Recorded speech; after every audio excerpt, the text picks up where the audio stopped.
Hey, what's up, everybody? Welcome to Xbox Nation Podcast. It's Wednesday. We are back. We are kicking ass. We are happy to be here. We've got some pretty cool stuff to talk about, and I'm very excited to get right into this, man. But let me introduce a fantastic panel because you guys are going to want to know who these people are if you didn't already. First up, man, on his channel, gracing us once again, man, the man good enough to let us host this week, Mooch. Hey, man, What's up, listen, Mooch? let me tell you something. The honor's all on this side because to have you guys on here is fantastic. Having you, Dealer, Noof, Hellhammer, Grave, who's new to YouTube as well. Listen, we got a lot of hot topics. Of course, we're going to get a couple of Mooch rants tonight because I'm just kind of worked up. Not going to lie to you. Yeah. A little worked up, Jerry. I see that. You know what I mean? Just a little bit. Just a little bit, Jerry. But yeah, we'll get into that. But it's going to be a great show, Crap. Looking forward to it. Yeah, it is. And we've got the fraud alert here. Dealer Gaming, who's getting he's joining the OLED life. Dealer, what's up, man? Life. Yeah, How you fraud doing? alert. I just take frauds right now. Yes. Yeah. Joining the OLED life makes my K6000 look like complete shit. So I had to pick it up, and it won't be next week. The 65-inch OLED LG, man, it looks great, and I can't wait to see what the X puts through that screen. So yeah, thanks for joining us, guys. Yes. We weren't here last week, right? We weren't here for a couple weeks, but we weren't we're here last week. Time flies so fast for me, man. It I does, don't even know where the man. fuck I am right now. So, Yeah. so we weren't here last week, but for those returning with us to hear our thoughts and opinions, thank you guys so much. Hit that like button as we get going. Absolutely. And we've got the man himself, Hellhammer. I guess. What's up, Hellhammer? Loving that Not much. content lately. I mean, I'm the greatest Sea of Thieves player of all time. Yeah. That's what's up. The greatest Sea of Thieves player. That's funny. I would disagree with that, but again, we'll probably get into that a little bit later. And we've got Noob Nukem. What's going on? Kaboom! Noof Nukem in the room, baby. We are back another Wednesday. Yes, took a small hiatus, but man, the news has been buzzing, and we are getting ready to roll tonight. Can't wait to get into the topics. Good to be back with these bunch of morons right here with the Wednesday Night Morons. We're ready to roll. It's gonna be a good show. We are. And then we've got my buddy Grave, or as he likes to be known, Captain Barbosa. What's up, bro? Hey, what's going on, Captain Barbosa here with our last march for that Sea of Thieves brothers. Mateys. Yes, we've had a hell of a lot of good live streams on that and stuff like that. So if you guys haven't seen that, you guys should check out Graves' channel because he's new and he's got a small channel, but it's something about the motion in the ocean. That's what he told me. So I'm gonna just take his word for it and just say go check it out because it's funny stuff. Like we are hilarious. I know like sometimes people are like, hey, we're pretty funny, but no, we are damn funny on that. And I think you guys should check it out. Those that aren't funny are just funny looking. So they are exactly. And we laugh at Hellhammer. Like sometimes it's in jokes, but we had this thing for like a couple of days where he was no clutch Magoo on PUBG, and we actually named our boat the SS Magoo after him because if you guys know Hellhammer, you know that he'll never ever clutch a game in his life. Like ever. So that's truth right there. And Grave used to be that. Like if you ever play with Grave on Gears 4 or any Gears game, and it's him and two other people or one other person, you're gonna lose. Like your team's done on every single time. I've never seen it, but on PUBG, he'll win that. But on Gears, no, he'll never win that. But yes, like he did kind of overcome that on PUBG. Hellhammer, we're still waiting for that, Hellhammer. Like maybe one day you'll step it up, but so far. Nothing, man. Nothing. I heard Captain Trollhammer. He's the sales and heard the port. Yes. So okay. You know what? I want to jump in on. There are some hotter topics, but I want to jump in on Sea of Thieves because that beta ended, and I think it was really an amazing beta, and we got a taste of what the final game is going to be. Mm-hmm. And if you guys don't know. This game sold out physically and digitally somehow on Amazon. And a lot of people are very excited about this game. It was the #1 thing on Twitch and Mixer. Like Mixer, it's a big deal, all 4 people that use that platform. But still, it was cool to see such a cool like streaming game. You just really get an idea that Rare has a good time making this game and that people have a good time playing it, even if you don't know why. Like some people are like, I'm not even sure why I had a good time, but I had a good time.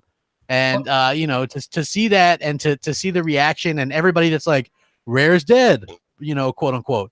I love seeing the reactions from people who are proven wrong or the fans that are proven right, because I'm always like, Rare's a really good studio. Right. Even after Microsoft bought them, some of my favorite games on 360, yeah, they did the Kinect stuff, but they also invented the Avatar system on Xbox and all that kind of stuff. But I loved Cameo, and I loved Perfect Dark was okay, but I really like Viva Pinata. I like those games. So to see them kind of back to form with this really means a lot. And a studio to get that much hype and have people like really enjoying it, I love that. And I think that again, this is my most anticipated game. I have more faith in it even now than when before this. And there's so much content that we don't even know about. Apparently, there's going to be a big content drop, and they're going to give us a ton of information on February 13th. So you guys should, that's what I heard. Well, so I mean, crap. The thing about the beta that you'd mentioned, I think they pulled it, they could have even pulled it 2 days earlier. I know they extended it because of the issue early on, but I like it. It's kind of like the Seinfeld thing, right? Seinfeld could have went for probably another 2 or 3 seasons, but he wanted to end on a high note. Right now, you had Sea of Thieves being the hottest thing on Twitch, hottest thing on Mixer. The media was even having a hard time talking bad about it because they wanted to. I don't know if you saw them, but the media would give like a double, it was like a backhanded compliment. They would say, there wasn't really anything to do. I kind of got lost, but for some reason, I can't help myself. I want to go back into it. So they were kind of getting pulled on both sides with their arms. They didn't want to pay Microsoft a compliment, but they did. So this was the ideal time to pull this beta out now because, in my opinion, and I'm really interested to hear everybody else's. Me and Crap have talked about this for countless hours now. Yeah. Countless. I think the beta was a true working beta. What a beta was originally intended for. They wanted to make sure they can get that many people in there, see how this thing works, let people roam the seas. Yes, put a couple of small little quests in there. The idea wasn't to entertain you. Okay, this was not, are you entertained? This was, does this shit work? Okay, and it did. And now they can go ahead and what we're hearing from people like Jez Gordon and other people that are out there saying there is a shitload more content coming, which has made me feel so good. So I think they pulled it just in time. That's my take on it. I think it was just right. They left on a high note. Yeah, I mean, it was a high note, and I think they got all that that viral marketing for free, like I kind of predicted that they would. Right. And also this is a good advertisement for Game Pass because people are like, well, you know what? Maybe I'll try it, but I don't want to spend 60, so maybe I'll go ahead and drop that tenner on there. You know what I mean? And so I think that's good. Like Grave, I want to get your input because you come out of the blue and just like I like your perspective because you're not like us where we're constantly in reading the news and checking the stuff and up to date on everything. But you're just this, but you played this game. What is your thoughts on it? Just as just an average kind of gamer.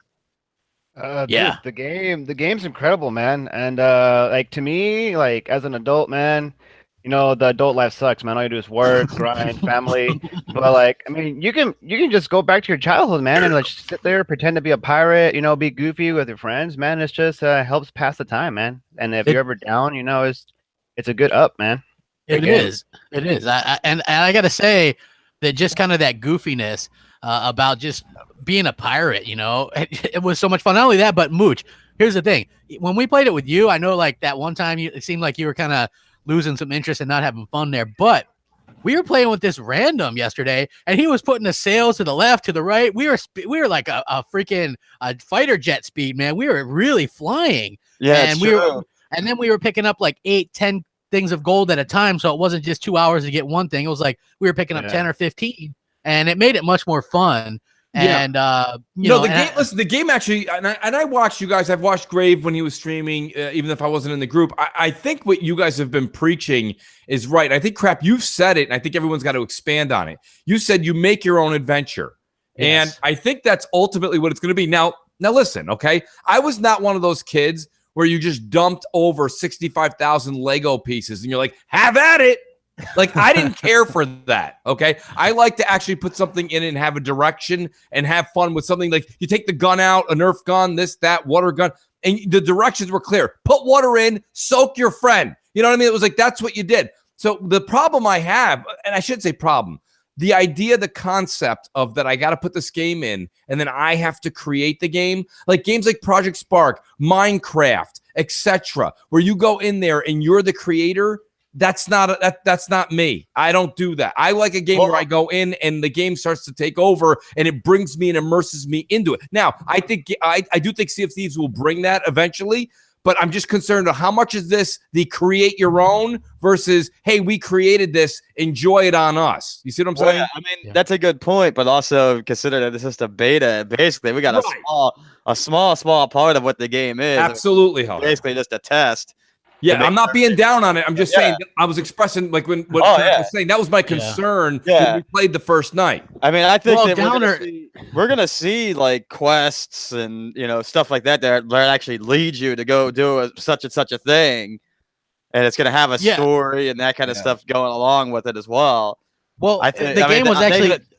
They don't want to give away too much in the beta, obviously. Exactly, and I like that they didn't do that. Yeah, it was actually data mined, and they found out there's like a bunch more enemies like that we're gonna get to see, and creatures and NPCs and all this kind of stuff. So obviously, it wasn't just like we got a very small sliver, and that was enough because the world's gonna be much bigger than what it was. In fact, when you ran to the edge of the world in this, the water turned red, and you get this eerie music, and it was kind of cool. So to see them kind of be back to form, I really love that. I think it's a game that you're gonna want to play with friends. If you play it by yourself, you're definitely not gonna have a good time. I mean, as it sits anyways right now, from what we played, if you play it by yourself, you're not gonna have a good time. That doesn't mean that when this thing fully releases, again, there's gonna be quest lines, there's gonna be whatever. I would advise against playing it by yourself, though. Like, I mean, I would advise against it, but it also depends. I mean, again, it depends on what all they add into the game too. Yeah. Take the beta with a grain of salt, because again, it is a beta. It's just a chance to test the servers, to test a few fundamentals of the game online. But I mean, I love the fact that right from the first moment you start the game up, I mean, the game oozes rare. It's got that charm, it's got that look. It's rare through and through. The water graphics and physics are absolutely amazing. Like sometimes when you're actually on the ship and you're not looking at a character per se, like it's almost photorealistic. I've never seen such pretty sunrises and sunsets, and then the storm and the way that the atmospherics change, when the storms are rolling in and stuff, and the sound effects. It's just incredible. Some people are not going to like this game. I can tell you right off the bat, it's not for everybody. But me and Mooch were talking about this the other night as well. I'm mixing it up with Noof. And one thing that I said, right there. Shameless plug. One thing that I said that caught Mooch's attention, and he kind of agreed with me, is I said, one thing I've noticed about the betas, I've seen a lot of people on social media chatting about it and saying how much fun they were having, not only with their friends, but with their family, with their kids, with their siblings, because it's the kind of game that not just encourages mindless co-op, but you actually have to cooperate. You like to be effective in the game. You need everybody working as an efficient machine. So yes, definitely get yourself a microphone, guys, because you really need a headset and be able to chat it up. That's where half the fun is. But I mean, just to see that camaraderie, that teamwork, and the fact that it's a G-rated game is something that it's not like blood, gore, and violence. I mean, some people might want that, but you know what? This is a great game just to have fun, to go do some missions, to have a good time with the family and your friends. And I think it's going to be one of those. It could be a sleeper hit or it could be a massive hit out of the box. Mm-hmm. But I think they're onto something. I think it's got one of those intangible qualities you can't necessarily put your finger on. It's kind of like PUBG. Like PUBG doesn't, when you first play PUBG, it doesn't pop out at you. But by the time you get into the top 10 and you start to get some success with it and you can start to find a good team, all of a sudden you're like, man, this game is really friggin' addictive and I'm ready for the next round. This game kind of has that's je ne sais quoi. It's very interesting, and it's so fun. Like some of the random shit that happens, you have to just sit back and laugh. Like I'm trying to pick up my buddy in this game. We're trying to pick up Free Jack the other night, right? And I'm sailing by, and see, the thing is, when you're on a bigger ship or whatever, and you're trying to, you're coming to shore, you got to roll the sails up, right? Because the ship goes too fast. So I left the sail up a bit too much. I come into the shore rather hard, and I hit the shore, and I didn't think nothing of it, right? I dropped the friggin' anchor, so the boat kind of jackknifed a little bit, and I jump out, and I go to get this treasure, and when I come back, I look, the fucking boat had capsized. It was gone. It was sunk. I was like, what the heck? And I was like, I think I know what I did. I bet you I probably tore holes in it when I stopped it so fast. Yeah, you throw the anchor. So cool. Yeah, and and if you stop the boat too far from shore, like sometimes you try to get a treasure chest off and the sharks will come out and eat you. It's just an amazing game. The capsizing boats happened to us twice. One time, Graves let's drop this barrel of gunpowder in the bottom and see what happens when I shoot it. When we got a haul full of treasure, and then he's like, I don't know, the boat's sinking. I don't know what happened. Yeah, and so we were like, oh, okay. Or yesterday, and we were telling this story like offline before we went live. We were playing, and we were in a 4-man boat, and those have the 4 cannons on the side, and this 2-man crew come up and just whack the crap out of us, and with their 1 cannon. Like put 100 holes in our boat. We're sitting there constantly patching it. Then my idiot crew and I'm sitting there steering our boat. Vote me into the brig. So then you just mysteriously disappear and go into the brig, and you can't get out. And you got to wait a certain amount of time, and then they have to vote you out. And it just becomes like this big thing. But it's fun. You know what I mean? I wish they'd let you vote for people to walk the plank, because that shit would be even funnier. Yes. In my opinion. They're probably gonna add something similar to that. Yeah, so I enjoyed it. Like, Dealer, what is your thoughts? Because I know you played it and you were impressed that it wasn't already Xbox One X enhanced. I remember hearing you say that. I actually find it very hard to believe that that's just straight 1080p. Because I actually use the magnifier tool in the Xbox's OS. Right, you hold the guide button, you hit back, and you can zoom in with the right and left triggers and all that. There were no jaggies, and usually they'll say, "Well, that's temporal anti-aliasing for you," but that game is extremely crisp. And usually TAA produces like a Vaseline effect on the screen. So I think maybe it may have been enhanced in terms of the resolution, and it just wasn't showing up like Call of Duty was at launch, right? I don't know. It's hard to believe it was never enhanced. So if it was, I've not been blown away by a base Xbox One game in terms of visuals and stuff, like the water and stuff, ever that much. So very impressed. I'm just going to keep it as short as possible, as simple as possible, just the facts. But consider that this is just a beta, right? So everything I'm saying could change. The world was extremely empty, okay? Empty. There were no fish in the water aside from sharks, and even those were not very prevalent. I feel like even for a beta, there should have been at least some Call of Duty ghost fish that move out of your way when you swim through them, right? Yeah. Also the combat wasn't that great, and we don't know what kind of mission design they're going to have. But when it comes to simulating that crew aspect of the boats, and there is a market for this, this is what people were asking for with Assassin's Creed 4 Black Flag. Just give us the boat thing. Make that its own game, right? That's all we heard. And then this gets announced, and then Skull and Bones. So obviously there's a market for this. When it comes to simulating that aspect of sea, out on the sea and running that boat and angling those sails, and a more productive and knowledgeable crew is going to be able to outrun and maneuver maybe an opposing crew online, right? You're going to be able to win those matches, and you got to load those cannons yourself and manage all that manually. I like that simulation. Waves and water, second to none. Yes. The way the sunlight ripples off of the waves, sunsets, the moon, second to none. The most photorealistic lights I've ever seen. And Noof is right. When there's no characters on scene, the way the ambient occlusion works in that game, it just sometimes that deck of that boat looks photorealistic at noon. I mean, it's really crazy. Yeah. So, it looks phenomenal. The character design is like someone in RDX last night said, "Hey, West Webb said, yeah, like how did Fortnite get in here, right? That's what you think, like someone said on RDX last night." West Webb says, "Dealer, keep it real. You think the game sucks?" No, I don't think the game sucks. I think a lot of people are very curious about the game for a reason, myself included, and that actually is something I said last night as well. Why do you think Amazon pre-orders were sold out? People were pre-ordering the game on Amazon, getting the beta code emailed instantly to them, and canceling their pre-order. And you know how I know? This is because I'm one of the assholes that did that. So people are very curious about this game. That doesn't mean I'm not going to get the game, but I needed to play it. And I'm glad I did, because I am not so on the fence. I know what it's about. I know what it produces. I've not really experienced it in any games before. I think it's pretty cool. But at the same time, that's why you had ridiculous pre-order numbers like that. What other game? Play Sea of Thieves for $10 on Game Pass. How can you go wrong? Boom. Exactly. Yeah. And for those worried about the bottom dollar of Microsoft, the bottom line, that's their job, right? Let them worry about their money, I mean, what other game can you get drunk and throw up like CrapGamer while he's steering a pirate ship? Yeah, you can't see when that happens. I even cared about in the game. I like the aspect of simulating that boat and the anchor and just that stuff that you reproduce with your friends. Yeah. And I didn't even get to face many people online in that game. That's the coolest part when you run up another crew, right? Yeah, I will say that out of the hours that I played it, we faced up, I guess, like maybe 3 or 4 people. Each time we we matched up with one other crew every time, pretty much. Yeah. And it's like hopefully, if I would say make it more. So supposedly what I hear is that they're gonna have like the certain enemy fortresses that are gonna have like these treasures that bring everybody to them because they're gonna be like these mass treasures. So like a supply drop in PUBG. Yeah, exactly. And so that's gonna bring everybody to kind of together to do that. Yeah, kind of fighting and stuff I like mean, that.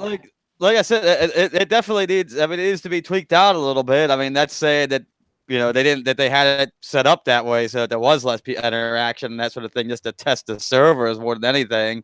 Who knows, right? But I mean, the time that we did run across people, I mean, that stuff was tense, but also fun. It wasn't like a tense oh yeah, this sucks. It was like, oh, this is pretty cool. That was for me was some of the funnest stuff. Like yesterday, we were like, okay, and we were having fun finding the treasure because we all wanted to upgrade our hats and stuff for what like believe it or not, like that was the big talk. Let's go get a bunch of treasure so we can upgrade our hats. Woo! And then while we're out there, Hellhammer's like, holy crap, there's another boat. They're firing on us. They hit me with water. I'm dead. You know what I mean? Like they hit me with that sniper rifle, knocked me off our own ship, and then I was left out in the middle of the ocean.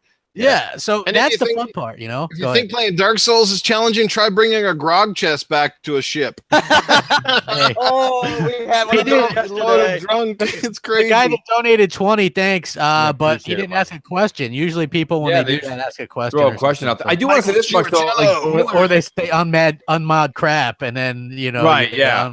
Well, we won't be doing that. Yeah, change it to a 7.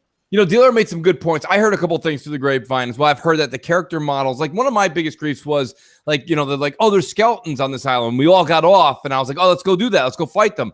And I was like, oh, the skeleton looks like it's from Project Spark. I was like, wait, what happened? I know Danny Boy was a dev at Rare. So, I mean, shout out to Danny Boy. But no, my point being is just that I heard that those are kind of place models, right? So that's not what the skeletons will look like. Sort of like Gears of War 4 online beta, and all the enemies look the same and didn't have any texture. It won't be like that. I've heard it. Now the fighting mechanic, that may be something that's not going to change much.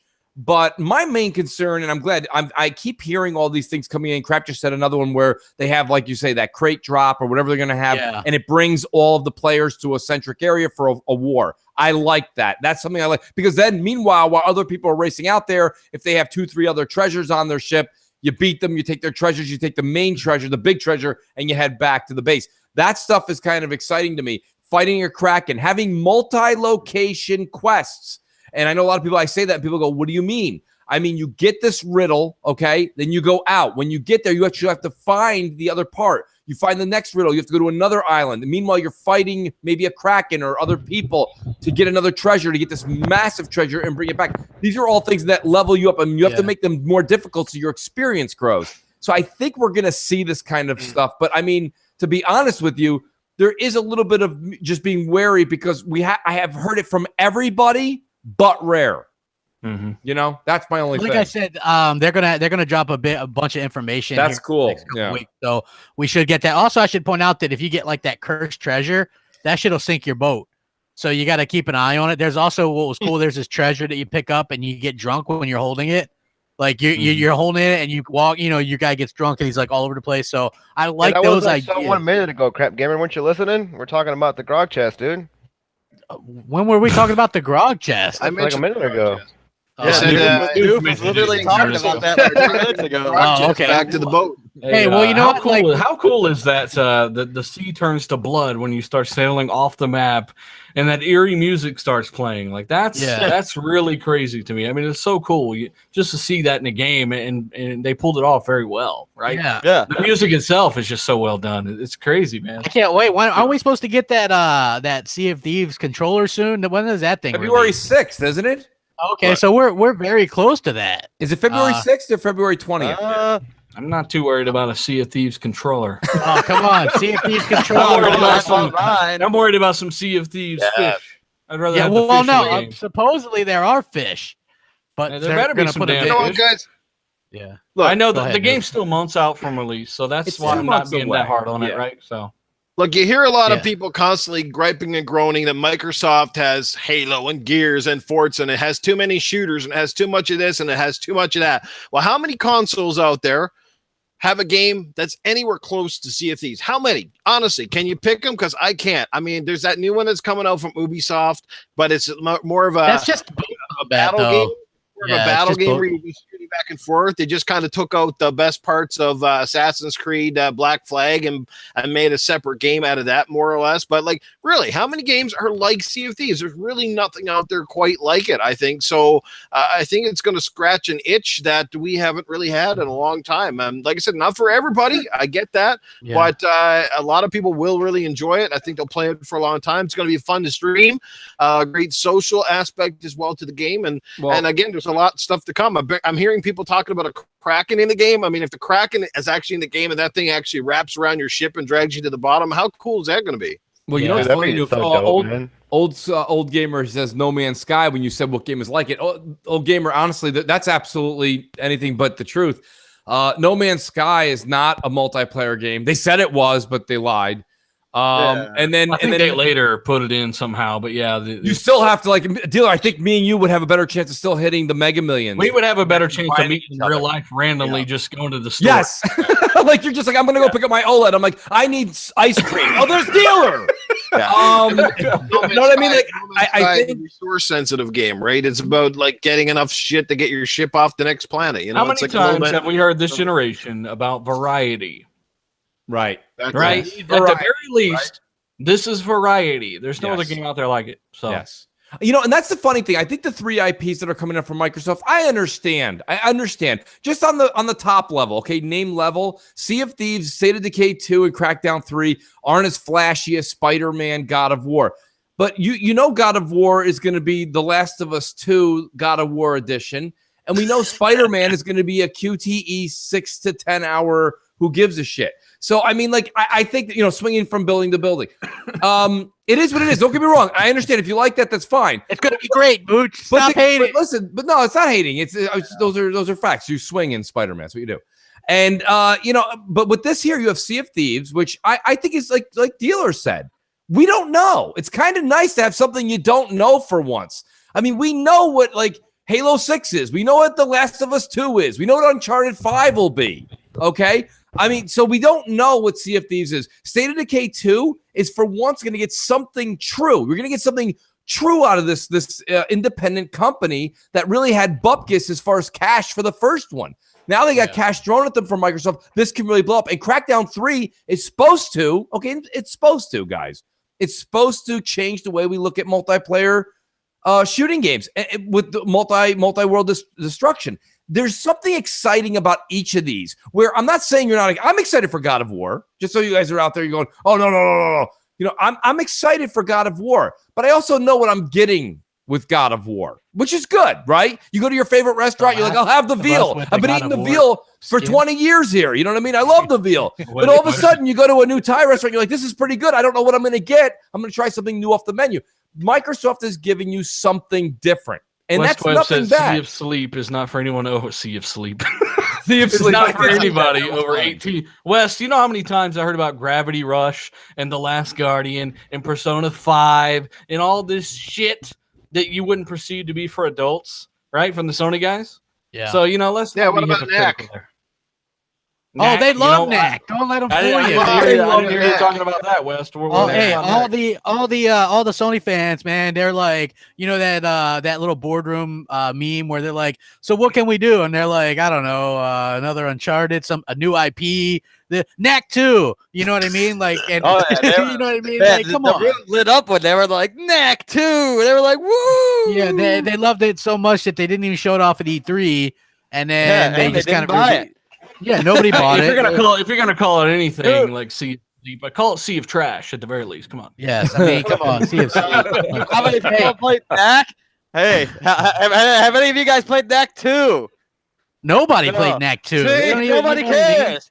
Nobody cares. Not only that, but here's the thing, right?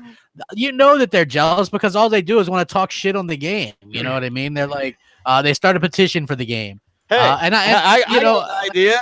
All those PlayStation guys owned like you know, dual 1080 Ti's with i7s, so just go play it on PC, guys. Come on. Oh, they will because there's no reason to play at Xbox, don't you know? Sounds like you got to call the ambulance for the freaking PlayStation guys. Man, PlayStation dudes are so ignorant sometimes. It's just it kind of baffles me You know what I mean? Like, look, I'm a Xbox dude, but I can go, hey, that PlayStation game looks good, man. I can't wait to play it. Xbox or PlayStation dudes are just like, that's trash, Sea of Sleep, State of Sleep, Crap 3. Who cares about that shit? Even though they really want to play it, yeah. And they don't even come up with inventive shit. They come up with stuff that a retarded person, like, you know what I mean, would come up with. And I think that's a problem. You know, like, god damn it. Just admit exactly. Like that tells you just how logic challenged these people are. You're crap gamer. Your name suits you. It's a perfect name. Like, no shit. You think? Like, honestly, you think you're the first person to ever really say that? Get the hell out of here. You know what I mean? Like, that is the problem with PlayStation dudes. They just though, man. You got to backpack them every game you play with them, so be ready when you invite them. Whoa, dude! No way, dude. What? Don't you? You know, it'd be nice that every once in a while Xbox actually got a game and you hear somebody that's prominent in the community go, you know what, guys, that game actually looks pretty cool. You know, actually wouldn't mind owning an Xbox for that. You know what I mean? Like, it's too bad we don't have it. You never get that. You never even get an ounce of honesty. It's like deep down inside, it's killing them to see that we got a decent fucking game, but nobody got the balls enough to come out and say, you know what, I wouldn't mind that. But here, us Xbox guys, like, yeah, man, pretty excited about God of War because, like, we're not trying to fucking. I have the collector's edition. I don't think Sea of Thieves is that game that's going to shift people all that much.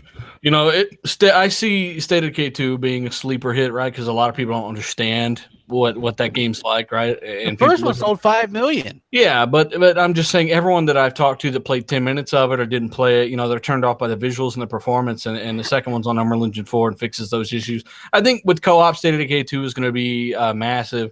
I don't think Sea of Thieves is the game that's going to be like, yeah, you know what? I'm going to go get an Xbox. You know, I don't think that's the game. I've already addressed all the problems, and there are several. But then again, it's a beta. It's one of those things where you just got to keep it real and to say, hey, let's wait a few more months until it's actually out or whatever and see how it turns out. If it's trash when it comes out, go play it on Game Pass for $10. Who cares? Yeah. Well, the thing about, like, again, just harken back to Sea of Thieves is, for me personally, it's my favorite. I can say that, yeah, there's problems. It's a beta. I would like to see more people, like, to be able to, you know, like, be wary of the open seas. You know what I mean? Like, how open are the seas? You know, like, we play the game for 4 or 5 hours at a time and you run into one other crew.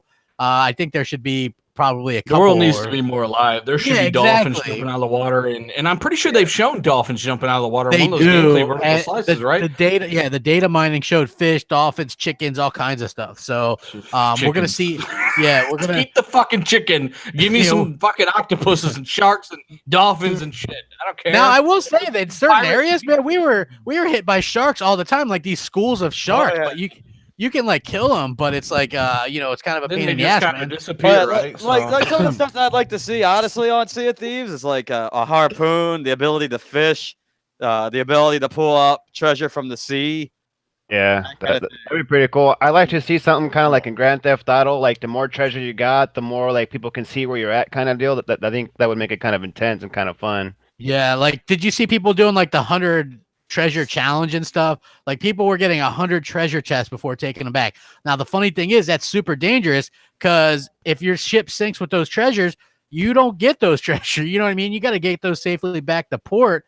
So I think that adds a little bit of riskiness to the game, and that's a cool aspect to me. Sort of like the Dark Zone, but in the Division. Now, the shitty thing about the Dark Zone and the Division, Grave, and you were there because we played the Division together. We go into the Dark Zone, and we're like, I wonder what kind of nonsense is going to go on here. And we're all like, what's going to happen? Nobody shoots each other. Yeah. Nobody. People are just like, how do you do? Yeah, they like wave to you and stuff, right? Yeah. Like, we were the ones that had to go push it. Why? Because people didn't want other people to fight them and take their stuff. They just wanted their own stuff. And that kind of defeats the purpose. You got to get people. What do you think on Sea of Thieves makes it so that people will still attack crap? Because those treasures, man. People, like, you give people stuff like treasure, and even like virtual treasure, and for like loot boxes or to get outfits and customize your ship and your characters, that people like that stuff. They get addicted to it. Just look at, like, that's why those freemium games make so much money a lot of the times.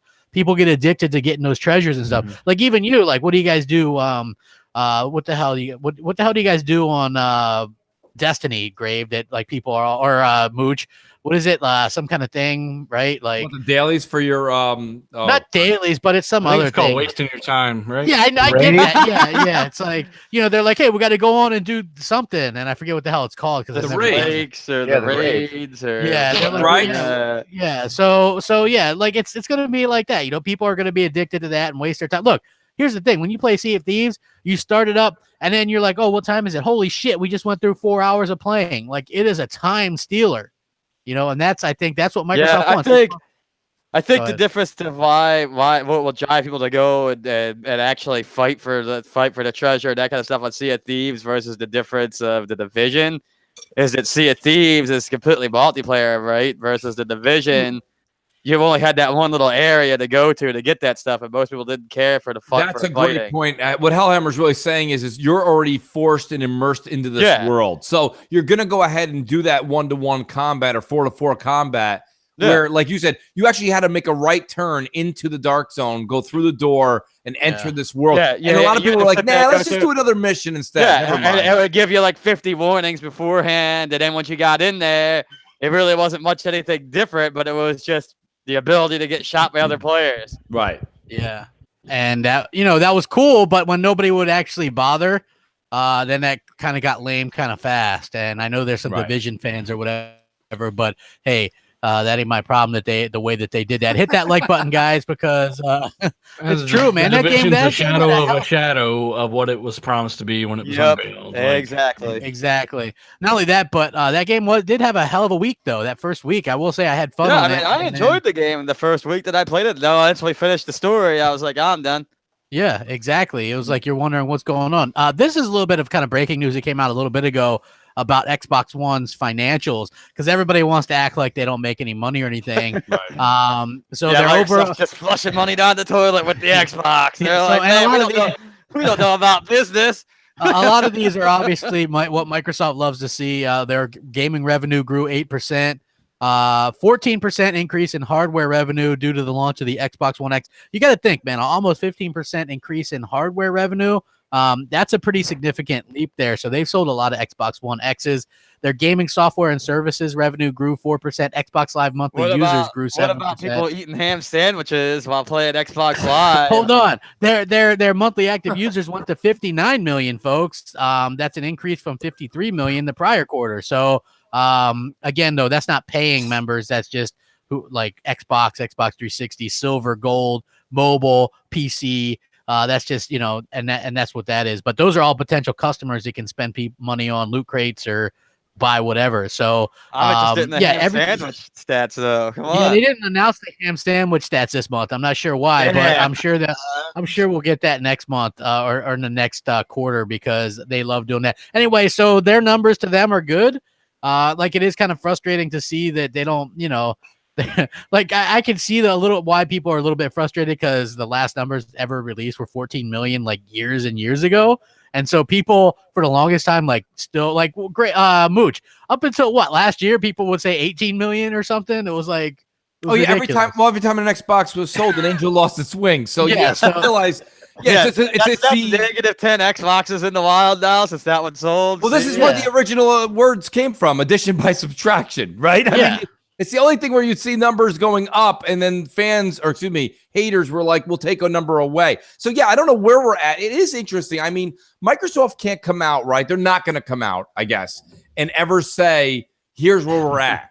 Because they're behind. But realistically, do you guys think we all know they're behind, okay? Why not say if you're at 45 or 50, say you're at 40. That's a very respectable number. Yes, say the number and stop the shit. Because right now you've got random people saying 19 and a half. Yeah. You know what I mean? So, it's... Well, I think I know one of those people saying 19 and a half might be this guy, Old Gamer, really, he's fanboying hard in the chat right now. PUBG, 60 FPS only on PC. Well, it's not on PlayStation at all. So, I see your comments, man. You just can't help but to ride the Sony cock for some reason. And just letting you know to enjoy your platform and just, Jesus Christ. It's probably more like 50 frames per second or less on most people's PCs. The Xbox One across the board has a faster CPU than any PlayStation, right? The base Xbox, the base PS4, the Xbox One X, the PS4 Pro, both of them are faster than their counterparts. So if it runs like trash on Xbox, the CPU is the bottleneck, it's going to run worse on PlayStation if it ever comes. So right, get ready for those numbers because they're not going to be great over there either. Not just that, but somebody in the chat said 35 million Xboxes. It's actually more than that because if you want to believe that leak that came out from Xbox France or whatever it was, that was before, it was like March of last year, and they said 36.1 or 36.8 million sold to date. So that was, if you want to take that with a grain of salt, but I'm saying you could be 40 or more definitely by now. Easily over 40. So, you know, whatever Sony's at 73. If they said 73 to 45 or 46, I mean, I understand you're getting that. I get it, but that Xbox only sold only at 10 million units right now. Well, add to that, Phil saying that it's their most successful Xbox at 4 years. The 360 was around 40 million at 4 years. It was at 40 million, at that point. So, yeah, the X1 is the most successful Xbox in history, whether some of you guys want to believe it or not. And, that means it's doing 40 plus right now. Yeah, exactly. So anybody that thinks that it's not doing bad or that it is doing bad, I'm sorry, you're wrong.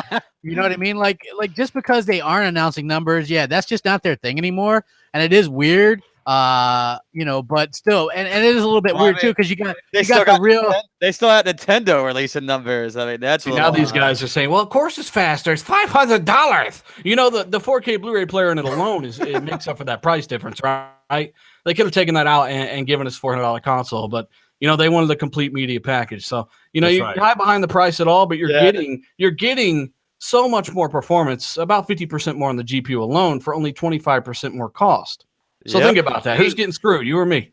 Yeah. Some of your favorite burger joints sell a lot more burgers, but you go home at the end of the night with massive diarrhea. But you can go get a fancy burger and you come home feeling good. Well, Microsoft is the fancy burger, folks, and Sony, well, they're shoveling shit down your throat once again. Hey, man, Bugattis don't sell as much as Fords or Chevys, but they're still staying in business somehow, all right? Yeah, that's right. I mean, look, I don't know, man. You like what you like, but some of these dudes are such fanboys. It's ridiculous. They are, and that's coming from me, and I'm a huge fanboy, but at least I'll sit there and go, hey, I enjoy PSVR. I enjoy this. I enjoy this Uncharted. Hey, props for anything ever. I'll admit games that I like on any system. I mean, I'll game them, whatever, right? Like I've been playing on the Switch a lot, like probably 2 to 1 Xbox. Hellhammer loves that Switch, man. Am I not the best ever? I'm like, hey, man, Merry Christmas. Have a Switch. And I mean, like, look, here's the thing, because you do have some of the more like down Xbox dudes that are like, man, the Switch will probably overtake the Xbox One in sales this year sometime. You know what I mean? It's like, because look, the Switch is I'm happy the Switch is doing good. Even if it did, why does that affect me, right? Like I'm still getting my games on Xbox. I can still play on it. Whatever. Yeah, exactly. So I mean, like, props to them for keeping gaming going, like same thing with PlayStation, like PlayStation, right.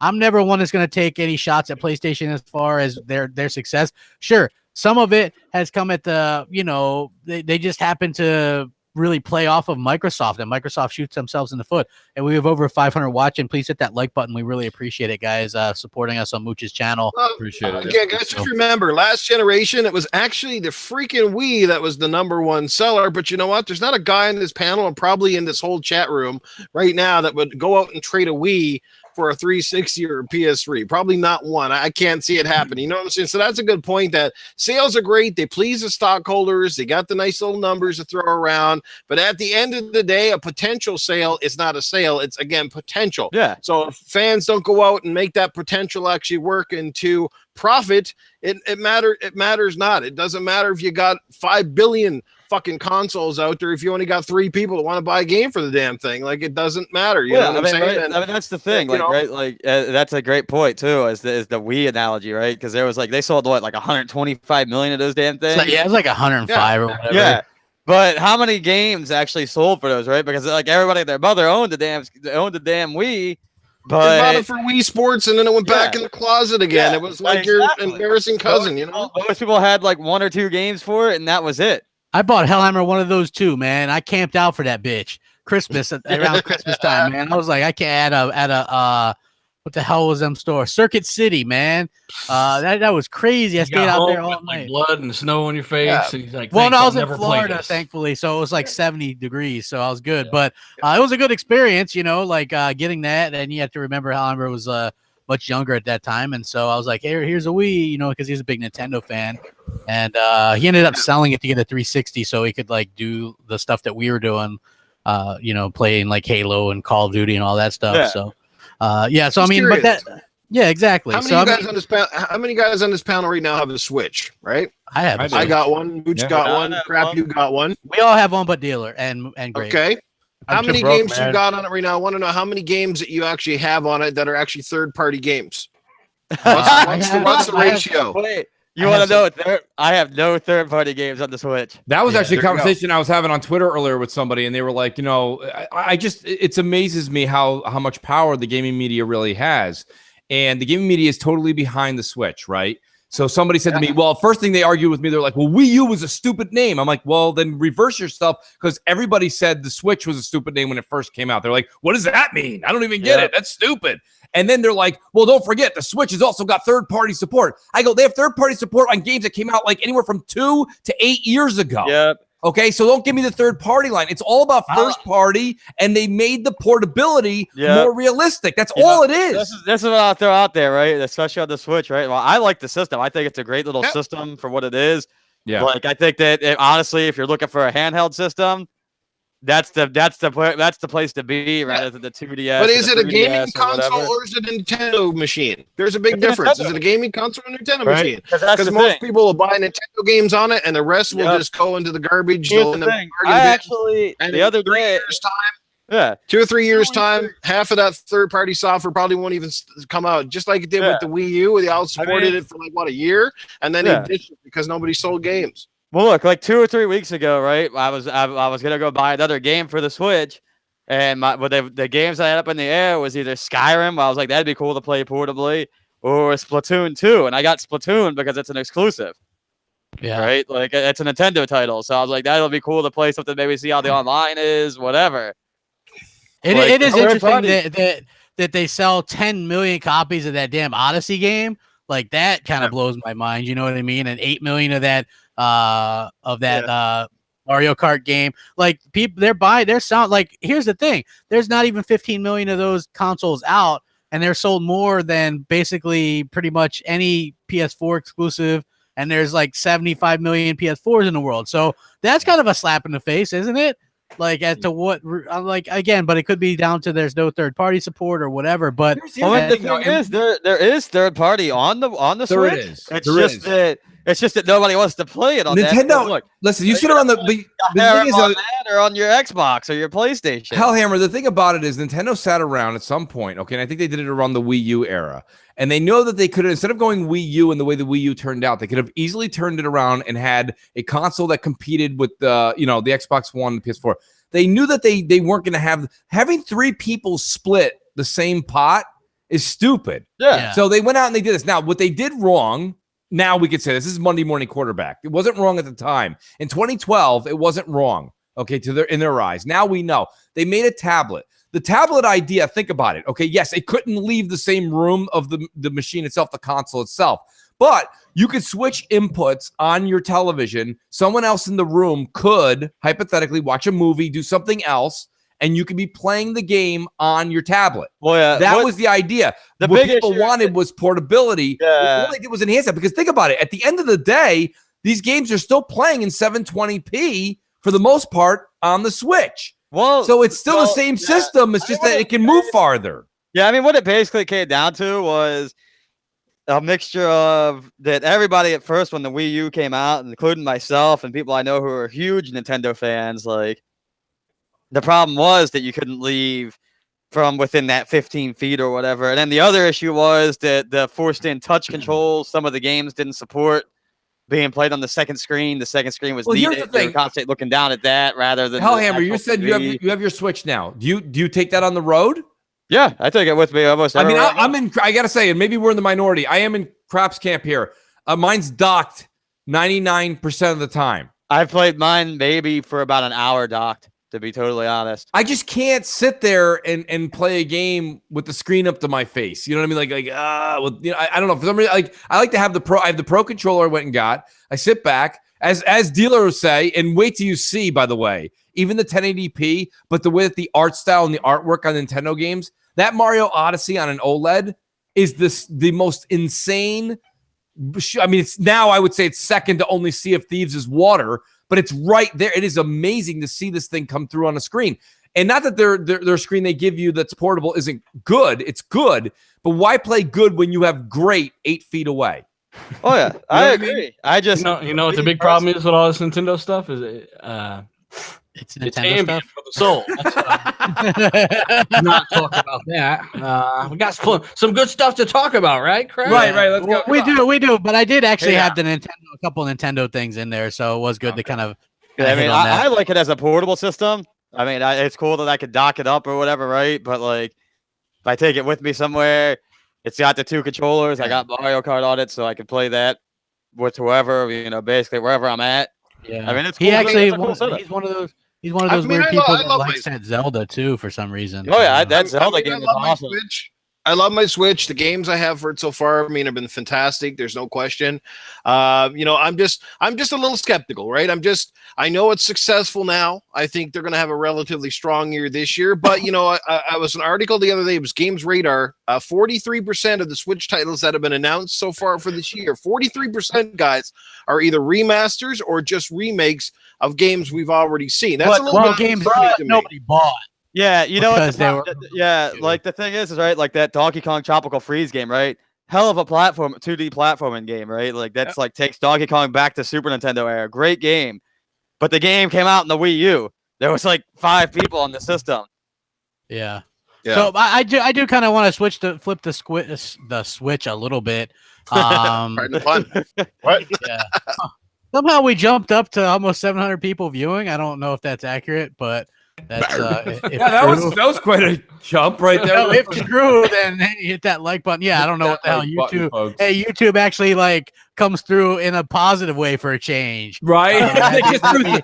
It's almost like when a football game's wrapping up, and they're like, "Everybody, welcome from Denver." Now you're watching Mooch and Crap and Dealer on. So I mean, that's to the 150 people that just came over. Crazy. That is. They love the Nintendo talk right there, Dealer. See? So, look, they all just left. They all just left. They did. There they go. Oh, they're like, screw y'all. Yeah, there's some kind of glitching going on there. Yeah, some kind of thing. YouTube, get your shit together. Yeah, please do. Please do. So another big thing is this big rumor, which probably is nothing. Microsoft looking to possibly buy out EA or PUBG or even Valve/Steam. I had heard about the PUBG thing a little bit ago as being a possibility. Obviously, Microsoft likes that game, likes that corporation. Yeah, they see that as a game they could do incredibly well. The EA thing, I was always kind of because. Yeah, and for multiple reasons, like you should rather Microsoft. Well, hold on, let me finish real quick. Yeah, you would let me finish. You're like 10 words in, and Hellhammer's like, you know what? Fuck well, you know what? Yeah, here's why you're wrong, Crap. But yeah, anyway, like the main thing is we as Xbox fans should much rather hope that they buy studios to make games, because if they were to buy out EA, they're probably keeping all that stuff multi-plat. At which point would probably signal. More of a third-party shift. Here's the thing: as much as like anybody might complain and go, Microsoft's going third-party, they're gonna do this, they're gonna do that. They can't go third-party because they don't have enough content to go third-party. They don't even have enough content to put into Game Pass to keep it attractive. You know what I mean? That's why they're having to buy studios and games in the first place, right? You're gonna need to be able to do this. To make just like Netflix does with their originals. So like EA thing doesn't really make much sense. The PUBG thing makes sense because that's like a Minecraft situation, in my opinion. Even the Steam thing kind of makes sense because Windows 10 store sucks. People hate Windows. People like Steam. Buy Steam, and then you got yourself the problem solved. And Valve and PUBG make more sense. EA doesn't make sense mainly because you're correct about that. A lot of the games are gonna stay third party, but also just think about all the licensing hassles and issues that would deal with. What's right? Valve's net worth? I mean, what are we talking about? $5 billion.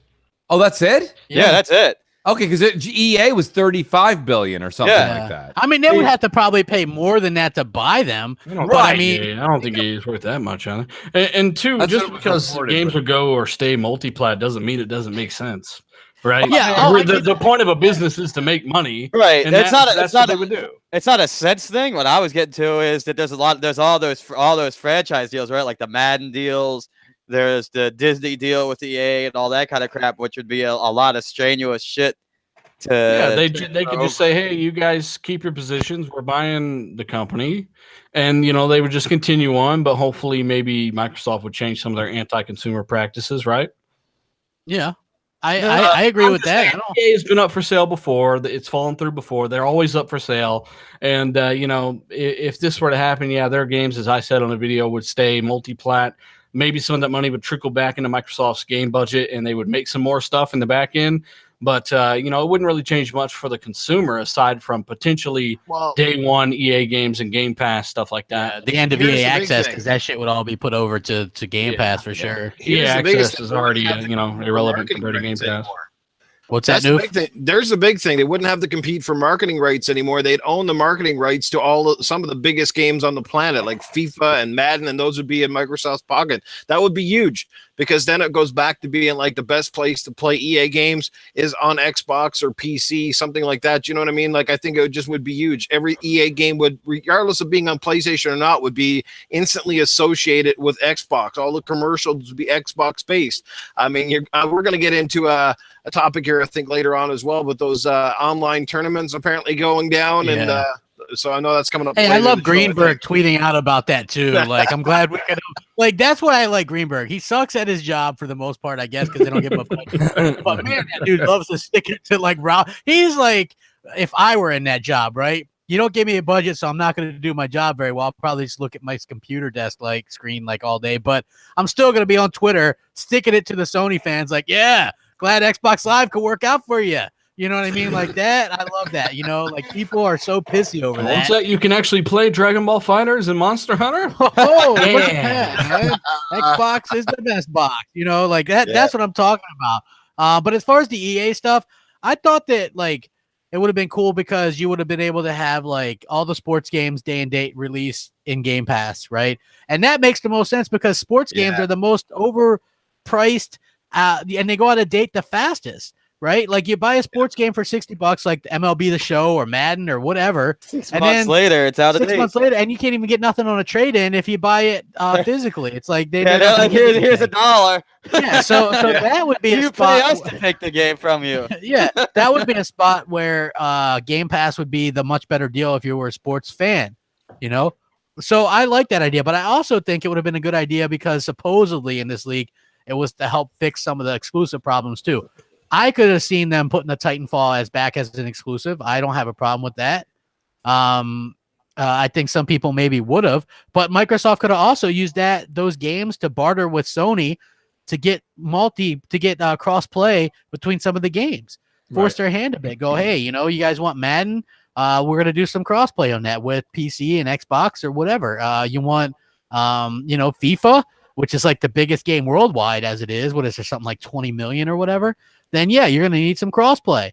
They could do that because at that point, Microsoft also is kind of like swinging their D around when it comes to Minecraft because the PlayStation 4 owners don't get that Minecraft update because they won't allow that crossplay. And I think Microsoft could do that if they did own EA. It'd be interesting. I still see them possibly buying PUBG. I still hope that they bought Playground Games and some other studios. We're hearing that they're going to announce some stuff soon. I think that'd be cool. I'm excited to see what they got up their sleeve. I know they need more studios and stuff. Should have already owned Playground back when they weren't worth much. Now they're worth 16 times what they were worth, So they should have already jumped on them and Undead Labs. Yeah, they got instead of just having like a 3-game deal with them or whatever. Yeah, that would have been, hopefully Playground Games because they let the ball drop with who was that? BioWare. Like, man, they could have had BioWare. And then it really doesn't prevent the talent from leaving that studio, right? Yeah. That's why they got rid of Lionhead, right? Everyone's like, what'd you do that for? All the talent had left Lionhead. Except for Mooch. It was just a name. Yeah, exactly. It was just a moniker. And I guess the people there suck so bad, it feels like, we're going to have to burn this bitch down because, there's all kinds of cockroaches in Lionhead. He probably went over there. He saw people with their feet on their desk. They had a half-eaten sandwich on their stomach. Like, this is cool, right? But no, it's canceled. Nothing has happened over here in years. You know what I mean? Can you picture that? Just look at the type of people they had. They had that one girl, what was her name? Albion girl or whatever. She was like the social marketing manager there. Since they've closed, she worked for Media Molecule. she went back and worked for Microsoft, worked for this other place, Yeah. and now she works for Sega. Right? Yeah. Like they jump around to all these different jobs. No wonder those people couldn't get a damn game done. Yeah. You know, it's kind of Someone said ridiculous. the same with Rare. We don't know that. I mean, from what the good things that work with Sea of Thieves, they're good, but it's just a beta. You know, Sea of Thieves coming out and how that happens. You know, that'll tell us how much of that talent has really absolutely left. And Microsoft will be, and I have faith in Craig Duncan. I think he's a good guy, and they're having fun putting this game together, and that's, I think, a huge difference between them and Lionhead. And so I just think that overall Rare has a better kind of mentality, whereas Lionhead, Matrick, whoever was kind of forcing them to do Fable Legends and way too ambitious of a game at that time. You know what I mean? It's tough to, like I said, not many studios could pull off a game like that. Yeah. You know, they're doing seamless crossplay with PC, which I'm not a fan of, but still, that I can't imagine that that's something that was easy.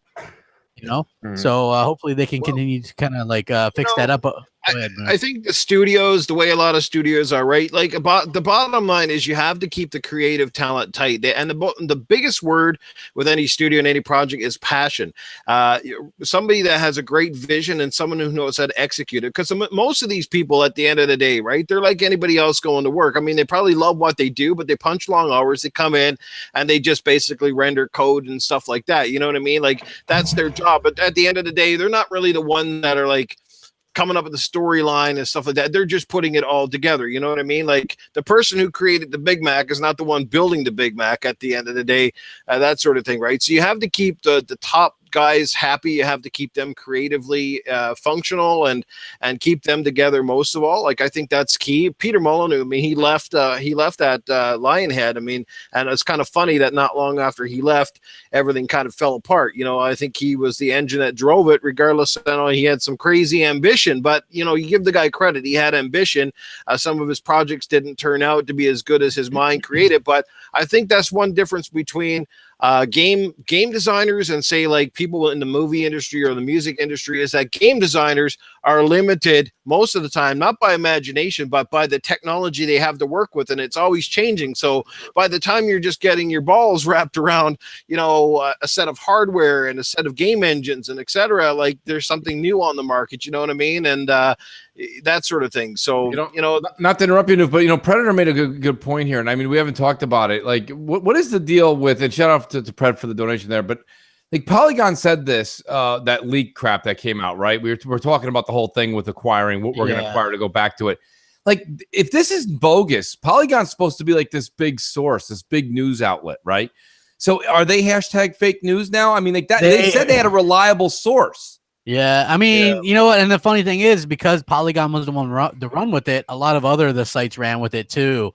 So, you know, that's everything from Greg Miller. Greg Miller did it. He covered it this morning, and I mean, I believe it was recorded yesterday. But my point being is, like, everyone kind of picked it up and ran with it.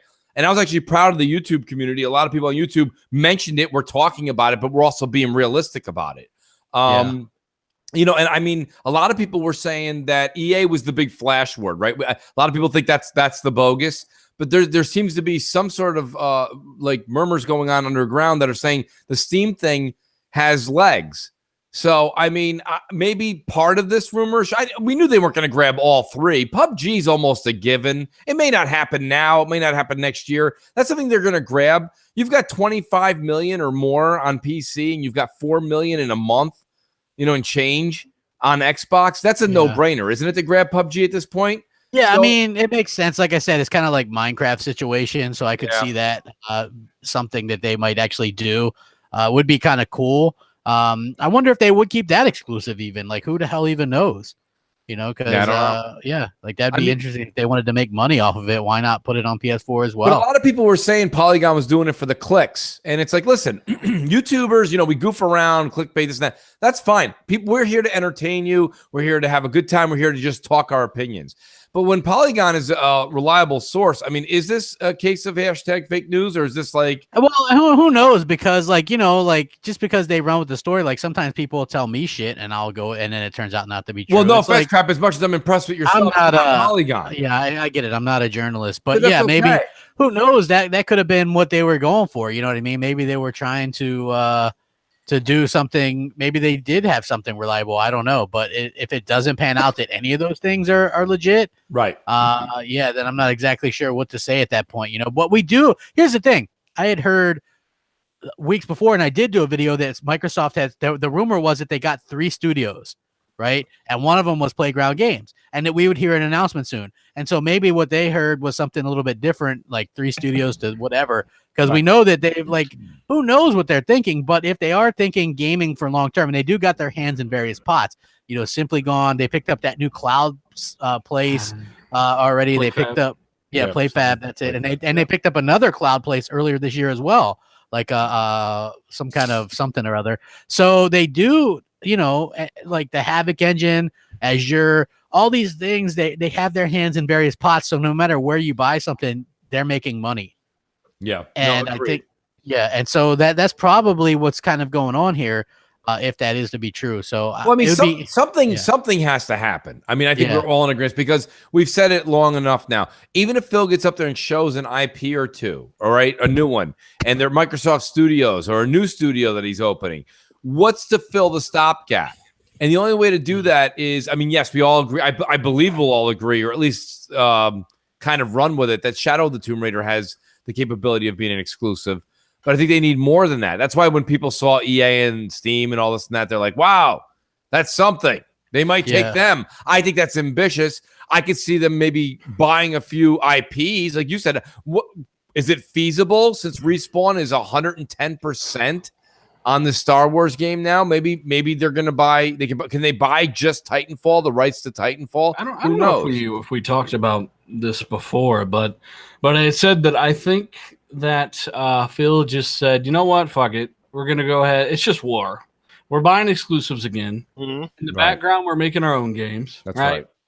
And when it comes to who knows what they could have, but we do know they're gonna have stuff, right? Like they've had stuff every year. People forget we had like 4 or 5 AAAs on the back half of 2016 alone, right? You had like Horizon 3 and Dead Rising 4 and Gears and like Recore and all this other crap. Like, you've always got stuff, but it just so happens that, we're this group here, we're not interested in it, so it's trash. And I'm like, well, with that logic, don't even bother telling me about your shit because I don't give a fuck, right? Right. So God of War and Spider-Man, I'm actually really interested in those. I think Microsoft are going to use this E3 to finally show us that cloud destruction. That's going to be one of the big showcases for them. Agreed. And I think we covered this before too, but that cloud destruction tech was bought up by Epic Games. They said that would not negatively impact Crackdown 3's multiplayer in any way. Right. So, that tells you something that it's still there, Yeah.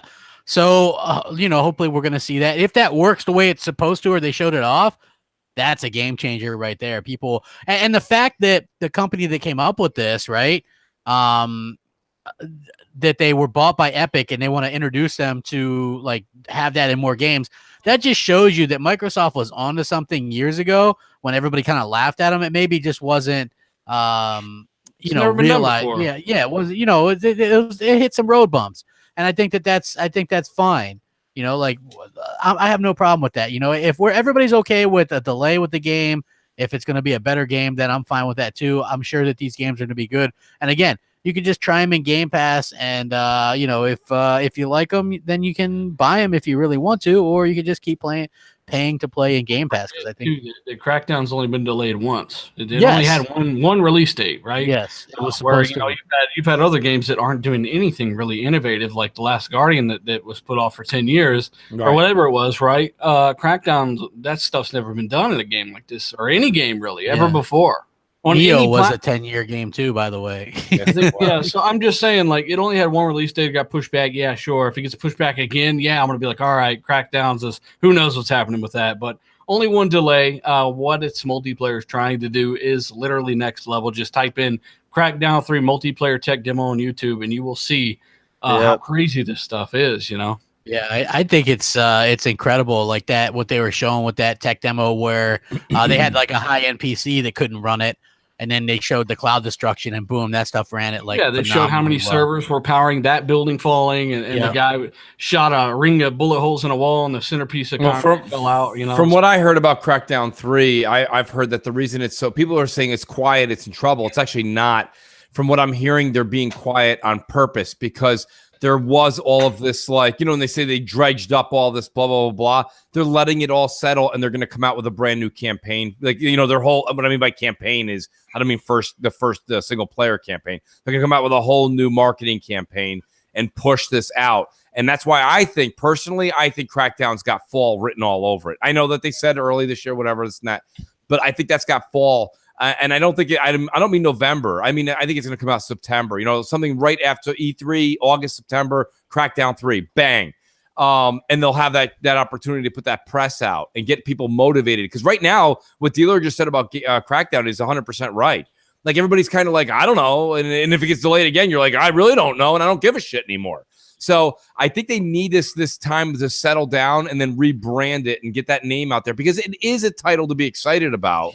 But like I said, it got a little bit of bad press with the whole, false release time. You got those that are really underwhelmed with the single player, and I'm like, well, did you really like Crackdown? Because that's the most Crackdown I've ever seen, right? Yeah. And then you've got those like me that don't care about that single player because I was never really into Crackdown 1 or 2, and see that multiplayer tech in play there. And you've got to see that demo I'm talking about to understand. That's next level to me, and that's what I'm really interested in. If that's what we get, that is next level. And that's what I'm saying. This is Microsoft, again, trying to push the envelope, go and do the next thing. And it's funny because, we joked about it, and we kind of went back and forth all last week, and we don't need to talk about it in that kind of that extreme measure. But what Microsoft was trying to give everybody in 2013 that was absolutely shit on is what everybody's loving now. And I think that's great because I liked it in 2013. I didn't mind the DRM and the check on me 24 hours. You want to ping my Xbox to make sure that those keys that I bought are actually purchased keys? That's fine. What about the submarine people, Mooch? You know what, crap? I got a console for them. It's called the Xbox 360, It's a console called Xbox 360 or the Wii. I mean, whatever you want. Like, my point is, I like where we're going with this whole thing. I think Microsoft had this envisionment. They've got the same thing where they're trying to advance the way we play multiplayer game now with the multi-destruction.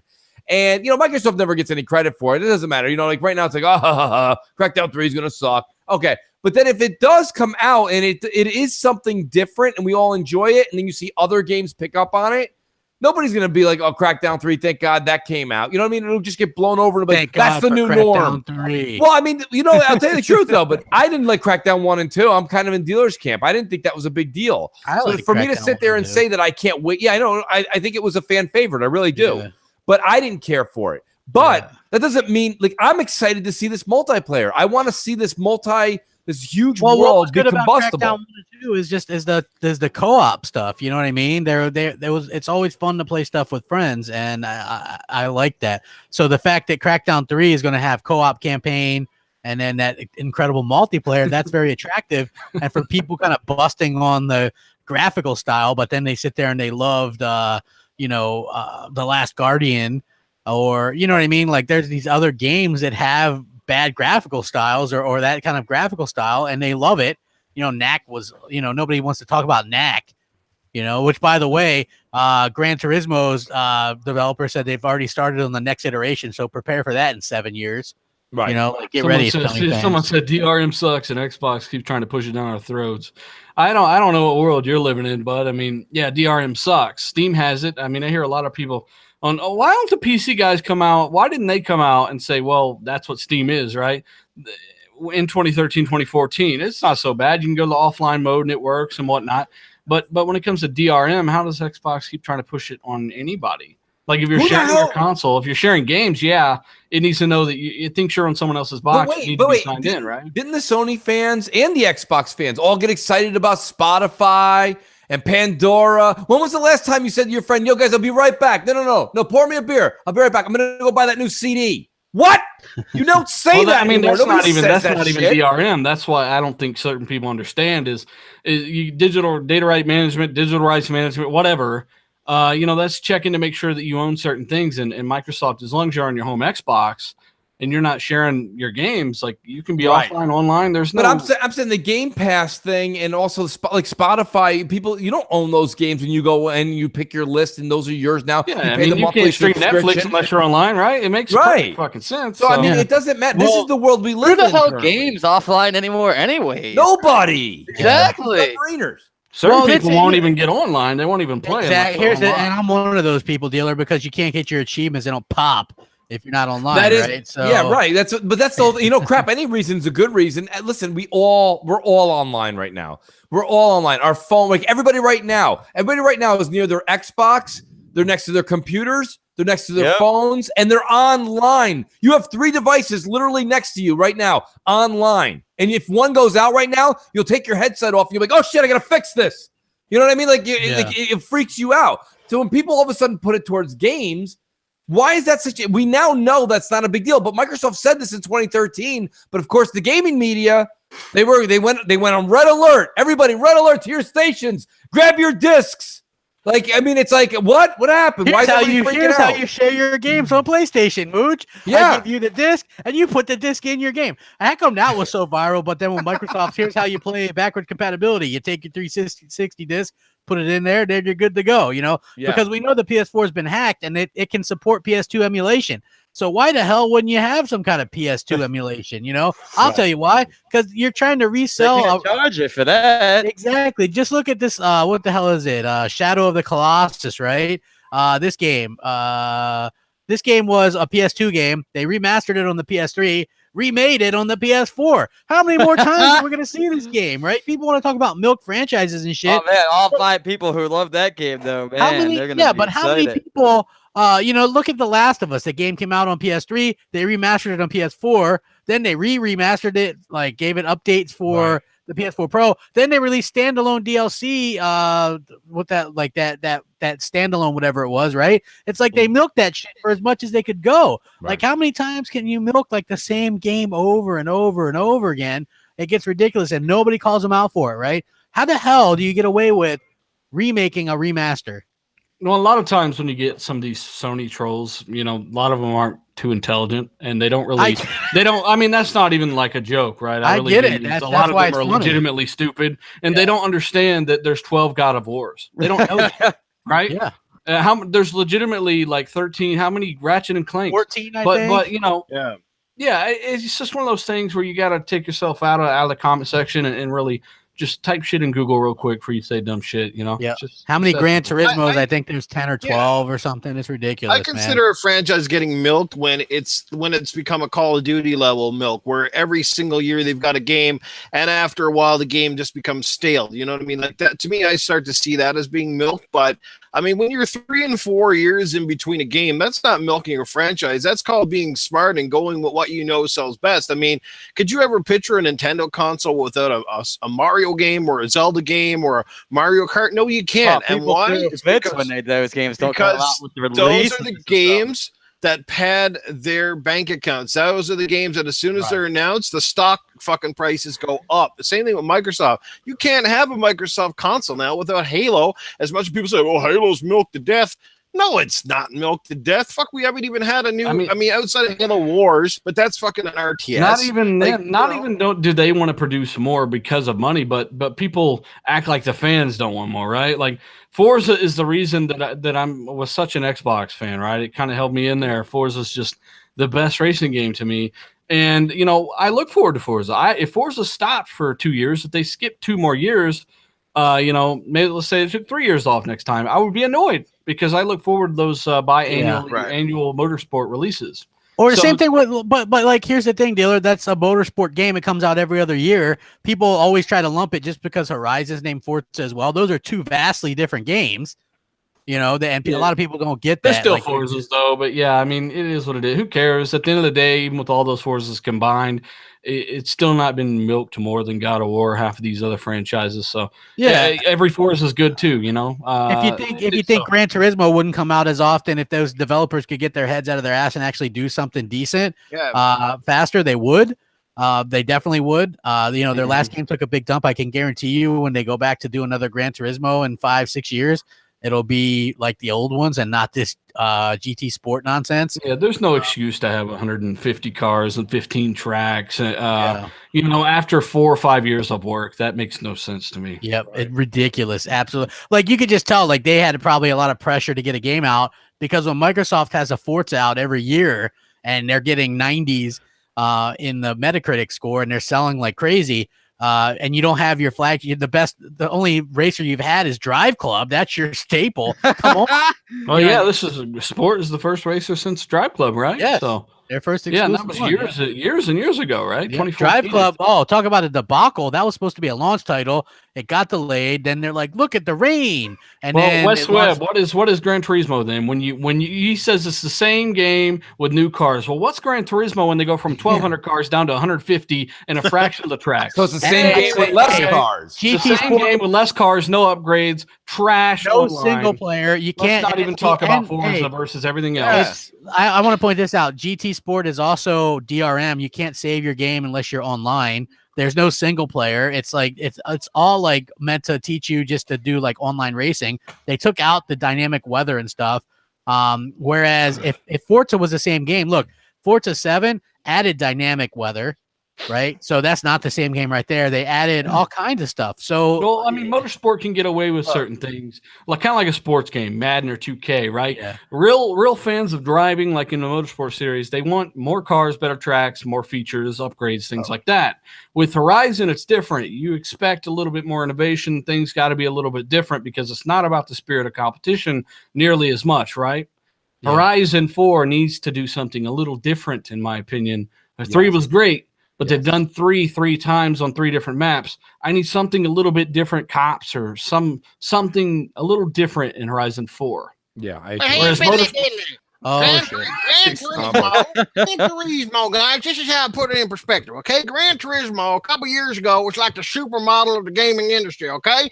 Then she took about 5 or 6 years off. She came back to bed with you, and her tits and snatch was missing. What the hell was that? You're going backwards, boys. Get it real. No, that's how I beat Zelda. Yes, thank you, Cletus. We always value your when you chime in like that. So it's great when he chimes in. Yes, it's always great. So Star Wars Battlefront 2 underperforms terribly, apparently. Shifts like 7 million copies, and they're going to reintroduce microtransactions. That'll help sales. Shortly. Yeah, right. So like the first game, which came out around, when they just came out with the new Star Wars movie, and it sold incredibly well, like 25 million or whatever it was. This one, 7 million.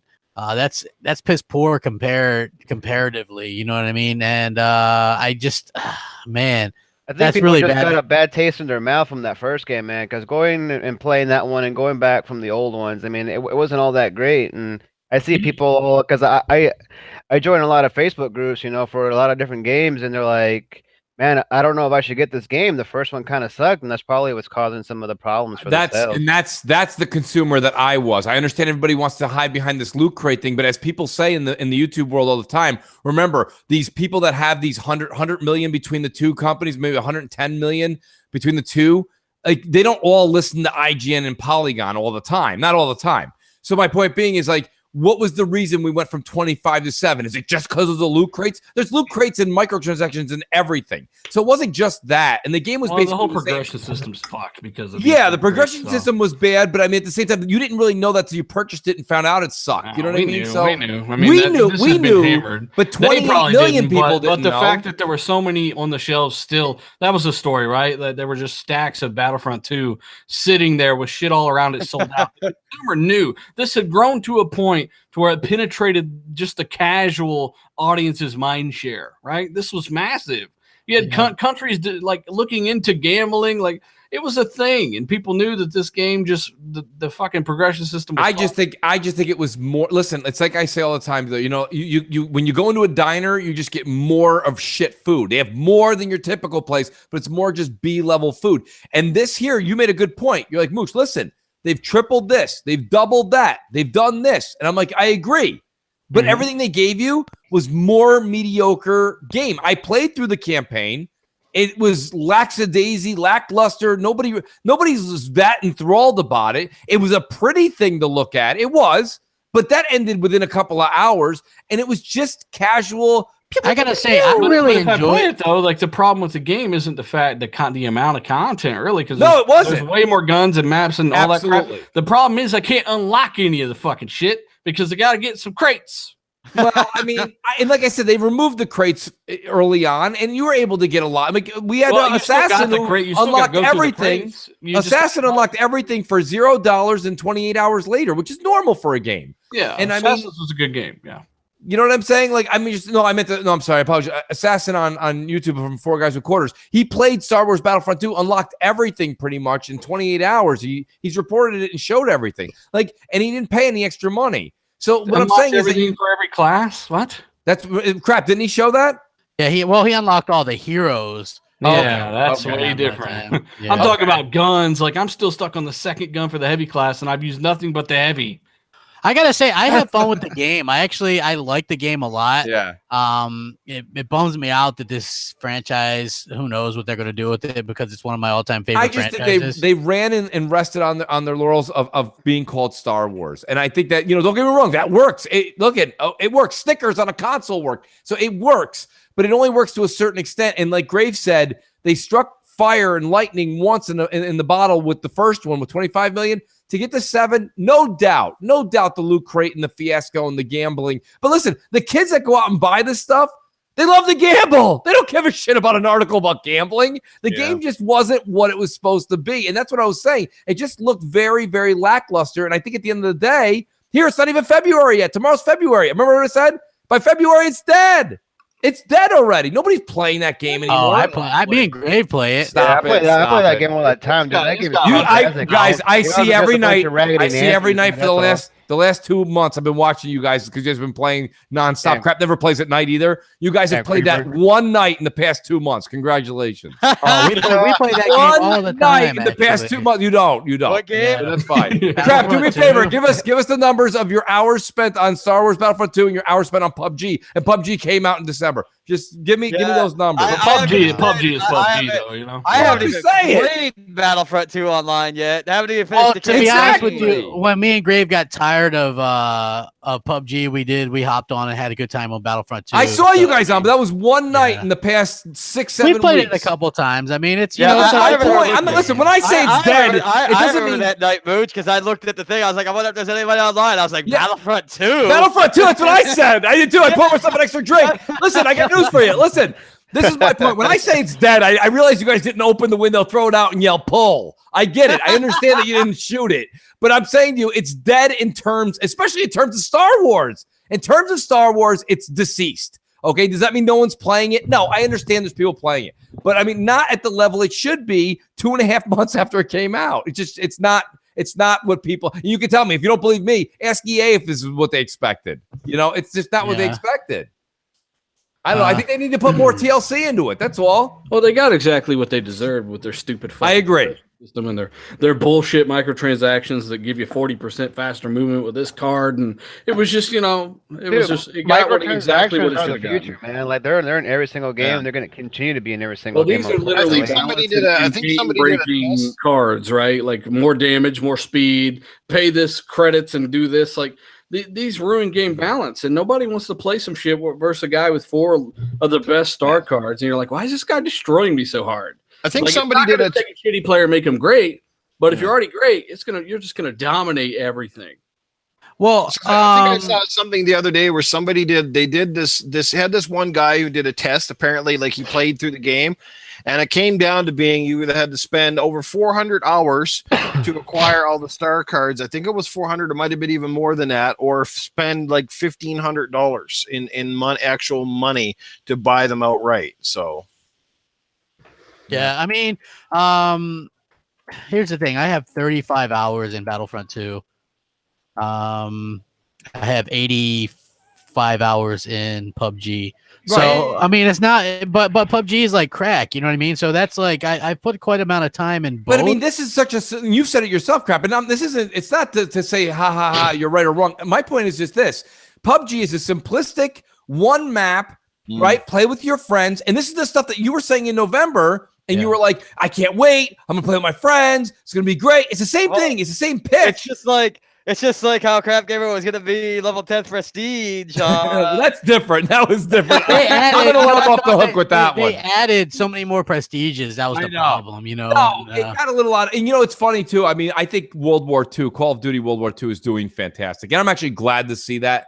But what I've come to realize, this is a me problem, is whether it's boots on the ground or, you know, jetpacks in the air. I really think because of the way I'm evolving as as I game, as I get older, I just think Call of Duty, I truly think I'm done with it because I don't think they did anything wrong. They gave us everything we wanted this year, and I see a lot of people playing it. There's a lot of people playing it. Yeah. So good for them. I'm glad that it did successful because that maybe means they'll put boots on the ground in rotation. But in all honesty, I could say that for a while, never say never, for a while, I'm done with Call of Duty. Because like I played the campaign. I thought they did a hell of a job with it. I enjoyed the story. Some people didn't like it. I did. I thought the story was very good in Call of Duty World War II.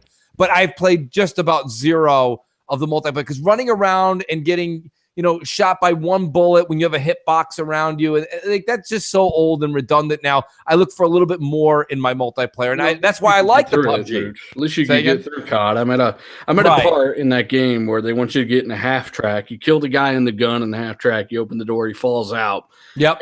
And the second I get in the half track and mount the gun like the game forces me to do, yes, I get hit by a fucking rocket and can't go any further because I die. It doesn't show me where the rocket's coming from.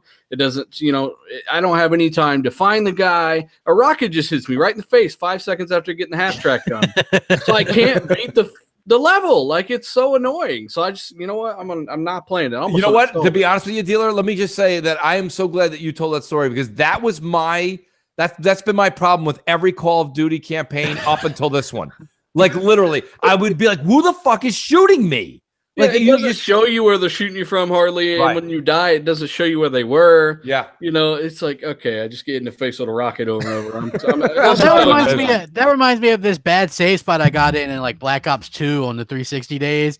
Like I got to a save spot where every time after I had already been spotted by one of those drones in the campaign, and you're what the hell is his name? Merle from The Walking Dead. Merle. Yeah, you're Merle. Not Coral. But Merle. Yeah, Coral, not Coral, because we all know he's dead.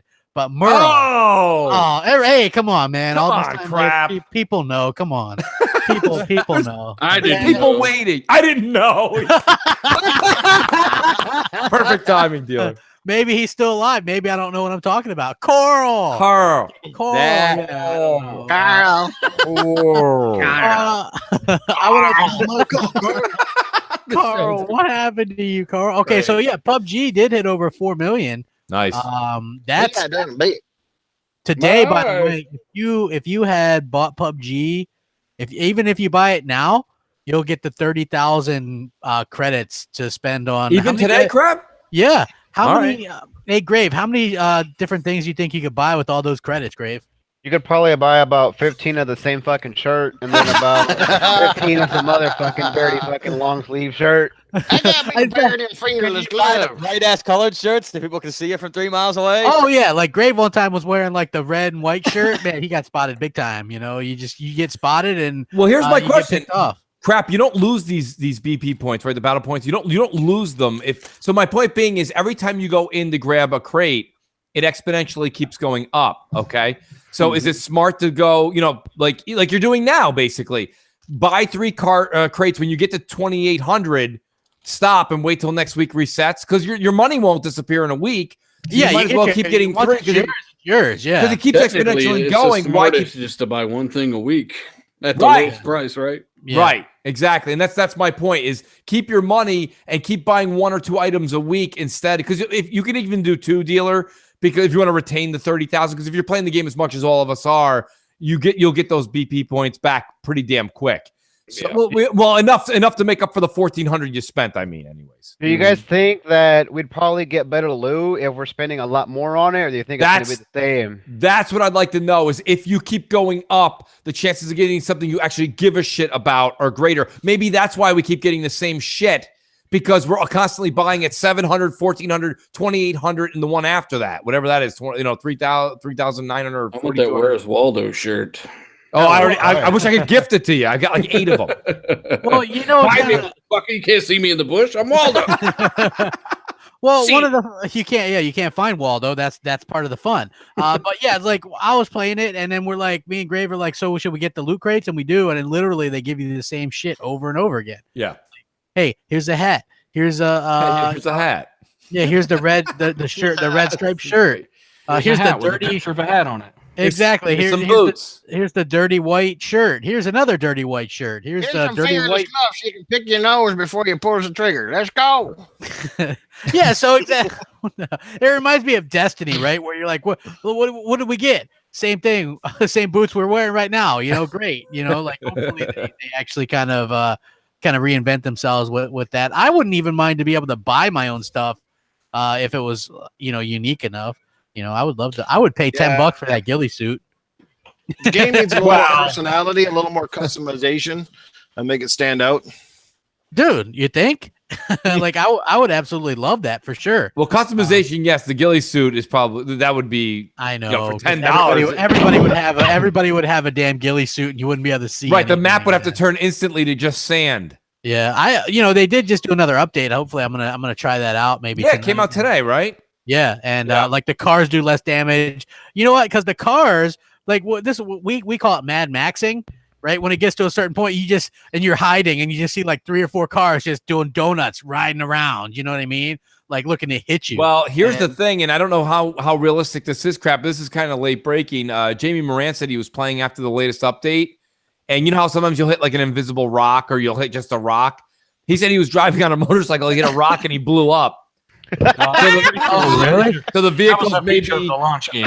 Yeah, the vehicle maybe. Was it? I don't know. He said it sounded like they tweaked it to where it's 2 weeks now. Maybe he hit CrapGamer's motorcycle rock the time he was like, "There's a motorcycle over there." Hey, in the distance, it looked like a motorcycle. When you got close, it was a rock. It was a rock. Simple mistake. Maybe it's a motorcycle that turned into a rock. It was. You never know. A rock. It's a transformer.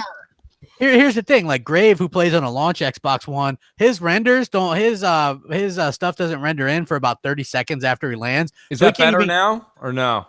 No, I don't think so. No, it never hasn't. It still takes fucking forever, dude. Yeah, like literally, like we'll see the stuff pop in as we're landing, but Grave, he's like he'll land and then he's like, "There's no door," or he'll get stuck on something that renders it. That's how late it is, right? Like he was in the kitchen looking for stuff, and he goes, "Maybe there is stuff in the house for me to pick up, but they haven't rendered in yet." Right. And then like a stove renders in and traps him in the corner. Like that happens to him. I'd use that to my advantage, man. Find somebody, walk through some walls and shit, and kill people. Wow. Well, apparently you could only buy a certain amount of crates a week because I just bought a bunch and I got a bunch of crap. So, oh wow, you just wasted them. Did you get anything good? No, I mean I got 11,000 left, and I got like a bunch of shoes and shit. Shoes are literally a slap to the face. Like you don't even see the shoes. There's people telling you like Space Cat actually doesn't even like wearing shoes. Me and Grave wouldn't wear shoes for the longest time in that game. Yeah, right. We would just run around barefoot, just hanging out, everything, because you can blend in easier. Stu shot you in the chat, says the new update has caused bugs and there will be a hot fix in a few days. Oh, well, of course. Great.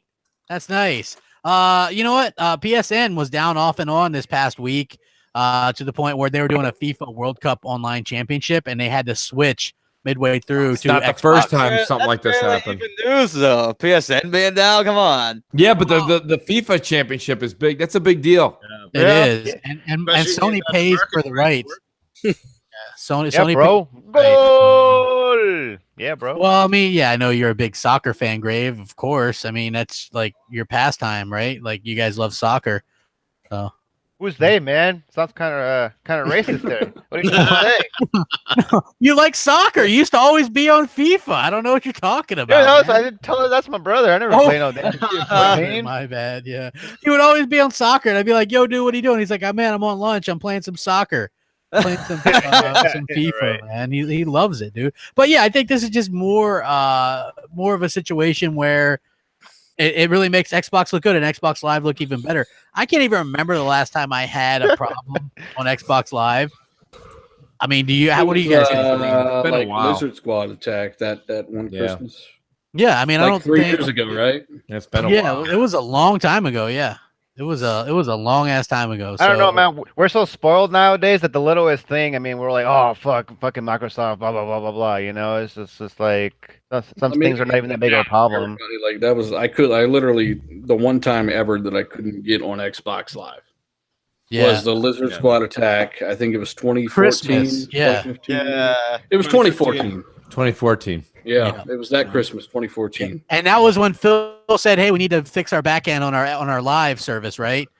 Yeah. And they did. To their credit, man, he's done what they said they do. So it's going to be. I think it just makes Xbox look good. And again, alluding to what Aaron Greenberg said, he said, "Hey, we're glad we could help out." You know what I mean? Like really, just kind of sticking it to him a little bit. Anyway, I kind of like that. Even Mike Ibarra brought him up on a tweet too. Oh yeah, I mean, good on him, man. I think Mike is one of those guys that likes a little bit of a fight in him too. You have to wonder if that's just like the whole Phil thing, like not kind of fighting back at all. Right. Hopefully they do fight back a little bit. And Anthem delayed in the 2019 because they did confirm a new Battlefield coming in October. That could be your big game that Microsoft has marketing rights with. Mooch, what do you think? Well, I think that's the problem, right? And that's what they were banking on. And I think that happened to Sony last year with Red Dead 2. I think they wanted that to come out last fall, and it got pushed until early this year. So I think Microsoft's in that same boat. Now, the only thing, I guess, to try to find the silver lining in all this is I think Microsoft's got their team out there being like, okay, wait, we need something this fall, right? That was our thing. So now it's you can't yell at them. I mean, Microsoft slipped on schedule. Everyone slips on schedule. So they're not going to, they're going to keep their ties very close with BioWare and EA on that. And they're going to go out there. And I think you're going to see Phil have to make a decision. And whatever else is coming out this third party this fall, the biggest thing they can get, I would assume they're going to go for it, because like Anthem was that biggest thing. So they need something to be that gap, stopgap. They've had to deal with every Battlefield this gen, 4, 1, and what will be Battlefield Bad Company 3 now. So yeah, I wish I know CrapGamer can't wait to get hit by random stuff flying in the air. Yeah, that's not me. That's running for that's 3 me. hours. I can't. Yeah, I'm not a Battlefield guy. You're like, I'm hiking for 3 hours, and then you're just like, boom! What the hell hit me? I don't know. Is Battlefield coming out this fall? Rumored? They say October. That's what that's what they're saying. So that's they're going to have marketing rights with that, but that wasn't the game that I meant. Just because Microsoft's always had the Battlefield franchise with them, so I thought they would want something else, because they were going to have. Let's say Anthem was coming out this fall, they would have had Anthem and Battlefield. They need Battlefield. They need something else. Yeah, they don't want to do what happened with Titanfall and Battlefield. Yeah, wait till a week, but they don't want to do that either. But when it comes to third-party marketing deal, that doesn't hurt them. That might hurt that. What you're talking about that really hurt was when EA launched Titanfall with Battlefield. That was not a good move. But like for Microsoft to have marketing rights across 3 different AAAs that are big, who cares? You know what I mean? That's just their name. That's their name splattered on every canvas. But I'm sure Ubisoft will probably have something big for the fall as well that maybe we don't even know about yet. I mean, at some point, Splinter Cell's got to come along. I don't know where that is in the scheme of things, but I mean, people are asking for it. Yes, Metro Exodus, is that this year? Yeah, it's supposed to be. Yeah. So Microsoft's got that in their pocket, which I mean, listen, Metro Exodus looks great. I've played the shout out to Bam for hooking me up with those Metro, the other games that were remastered. That's not my kind of game. I mean, I'll sit here and gonna play those, but then he looked up the achievements and was like, "Fuck that!" Oh, dude, he's right. I played a chunk of the first one, and I got like 10 achievement points after playing half the game. So I understand that. But I mean, Chivos aside, the Metro series is not my calling card. So I mean, I don't think it's the same thing like Shadow of War. Shadow of War is a great game. Okay, there's nothing I'm going to say bad about it. But I will say this much: it wasn't mainstream. So the fact that they had that in their pocket, that's kind of like having Metro. I don't think Metro's like having Shadow of War, and it wasn't that big of a deal as far as pushing the brand. Yeah. I agree. I agree 100%. I think it'll be fine though. Like they'll have some marketing deals because you got to show off some stuff on your platform. You got the X. You got to show off some of the third party stuff. Otherwise, people don't realize how much better the games actually look. Right? So, you got to show it off. Yeah, that's exactly what they're thinking has to be as well. Okay, so we've got PlayStation Plus games announced, Knack and Rhyme. Like, I mean, look, I don't think those are terrible games. Hey, Rhyme, actually, I'm actually interested in. So Well, that might be Rhyme- one I actually. apparently, Rhyme's getting put in the Game Pass. So if you, so Well, instead of Rhyme, last time I played Rhyme, the frame pacing was so fucking horrible. It's like the screen was going to shimmer off my TV. It was locked at 30, but the frames were hitting at the wrong intervals, so it was cutting every frame in half, right? That's even worse than dropping. Oh, yeah. I don't know what was going on. I uninstalled it off the hard drive, installed the internal and everything, and it just... I haven't tried on the X. Apparently, it's going to X patch, though. yeah. We'll see. So, I mean, if it comes out on Game Pass, I'll just play it there. But if not, it might actually be a reason for me to start up. Well, I mean, I'll sound like everybody else that's in the public that says this. I don't own Knack and I don't have Rhyme. I'm going to download them. I have PS Plus, so I'll grab them. They are the thing that Sony's doing, right? Is they're putting the names out there, whether you like Knack or not, and most don't.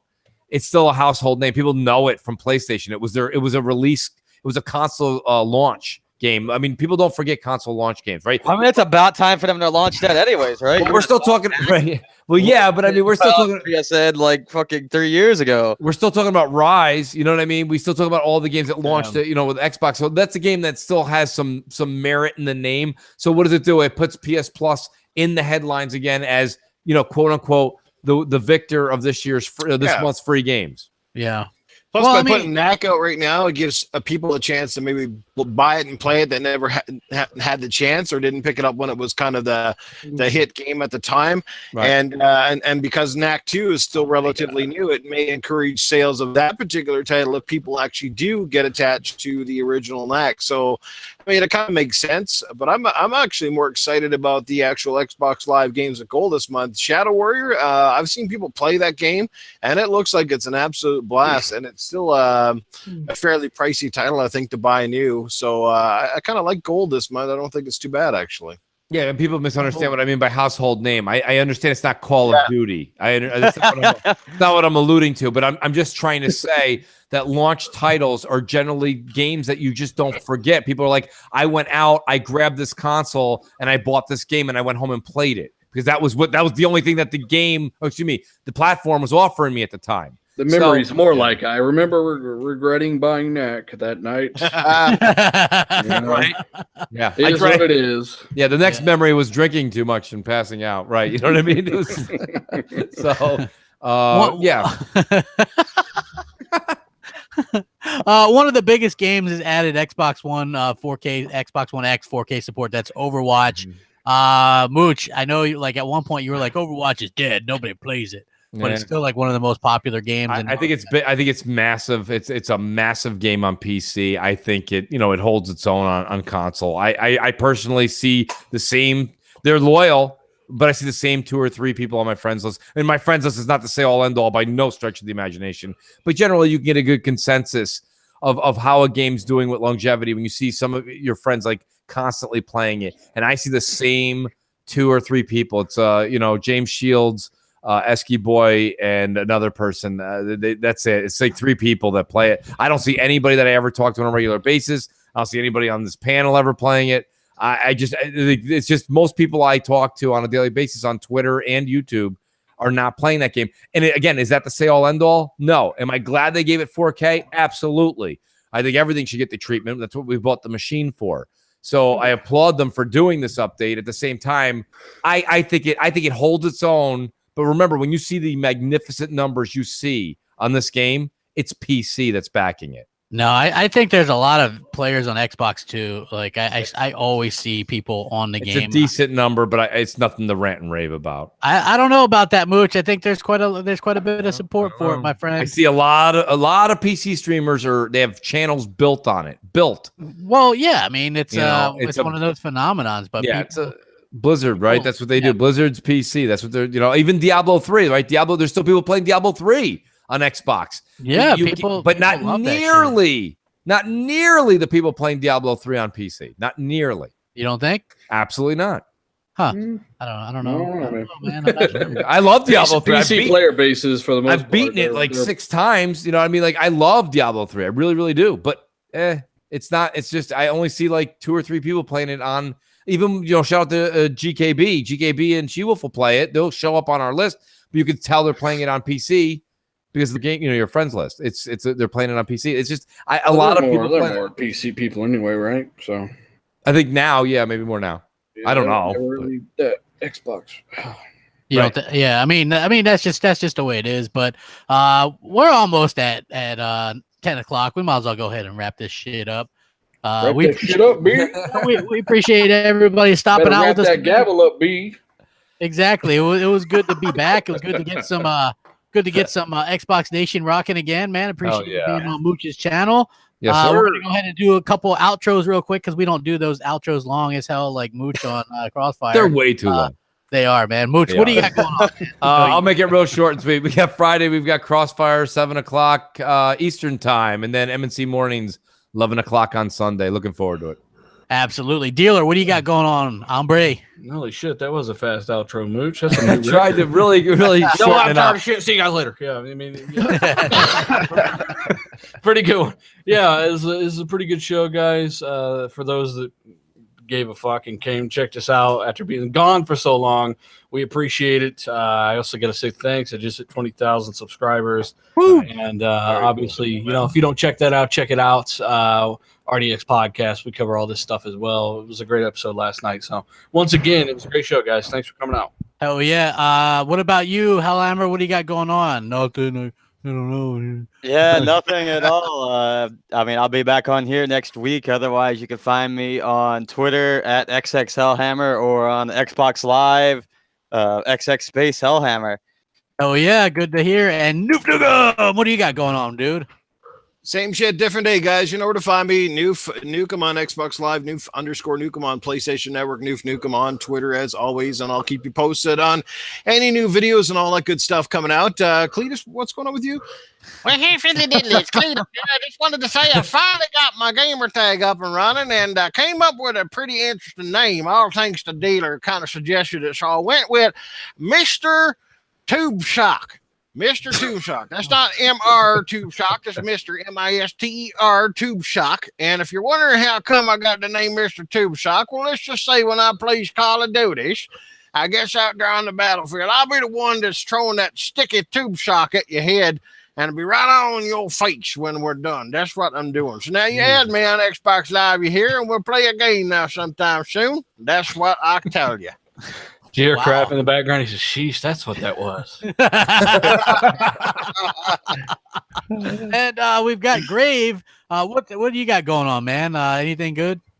Bad? Hell yeah, man. We got me and CrapGamer be doing a lot of streaming on my channel over MOH Gravedigger here on YouTube. Follow me on Twitter, GraveGamingL. We're starting to do a lot of giveaways, man. So stop by. Thank you guys for showing up for the podcast. I know we were away for a while.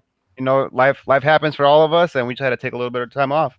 Hell yeah, man. Good to hear you, man. Good to hear that. Grave Barbosa, that's what his friends call him. He's a pirate sometimes, but we definitely appreciate you guys coming out here, and we'll catch you Friday on Crossfire with Mooch and the gang, and that's always going to be a good time. So thanks for stopping by. We'll catch you next time. Later.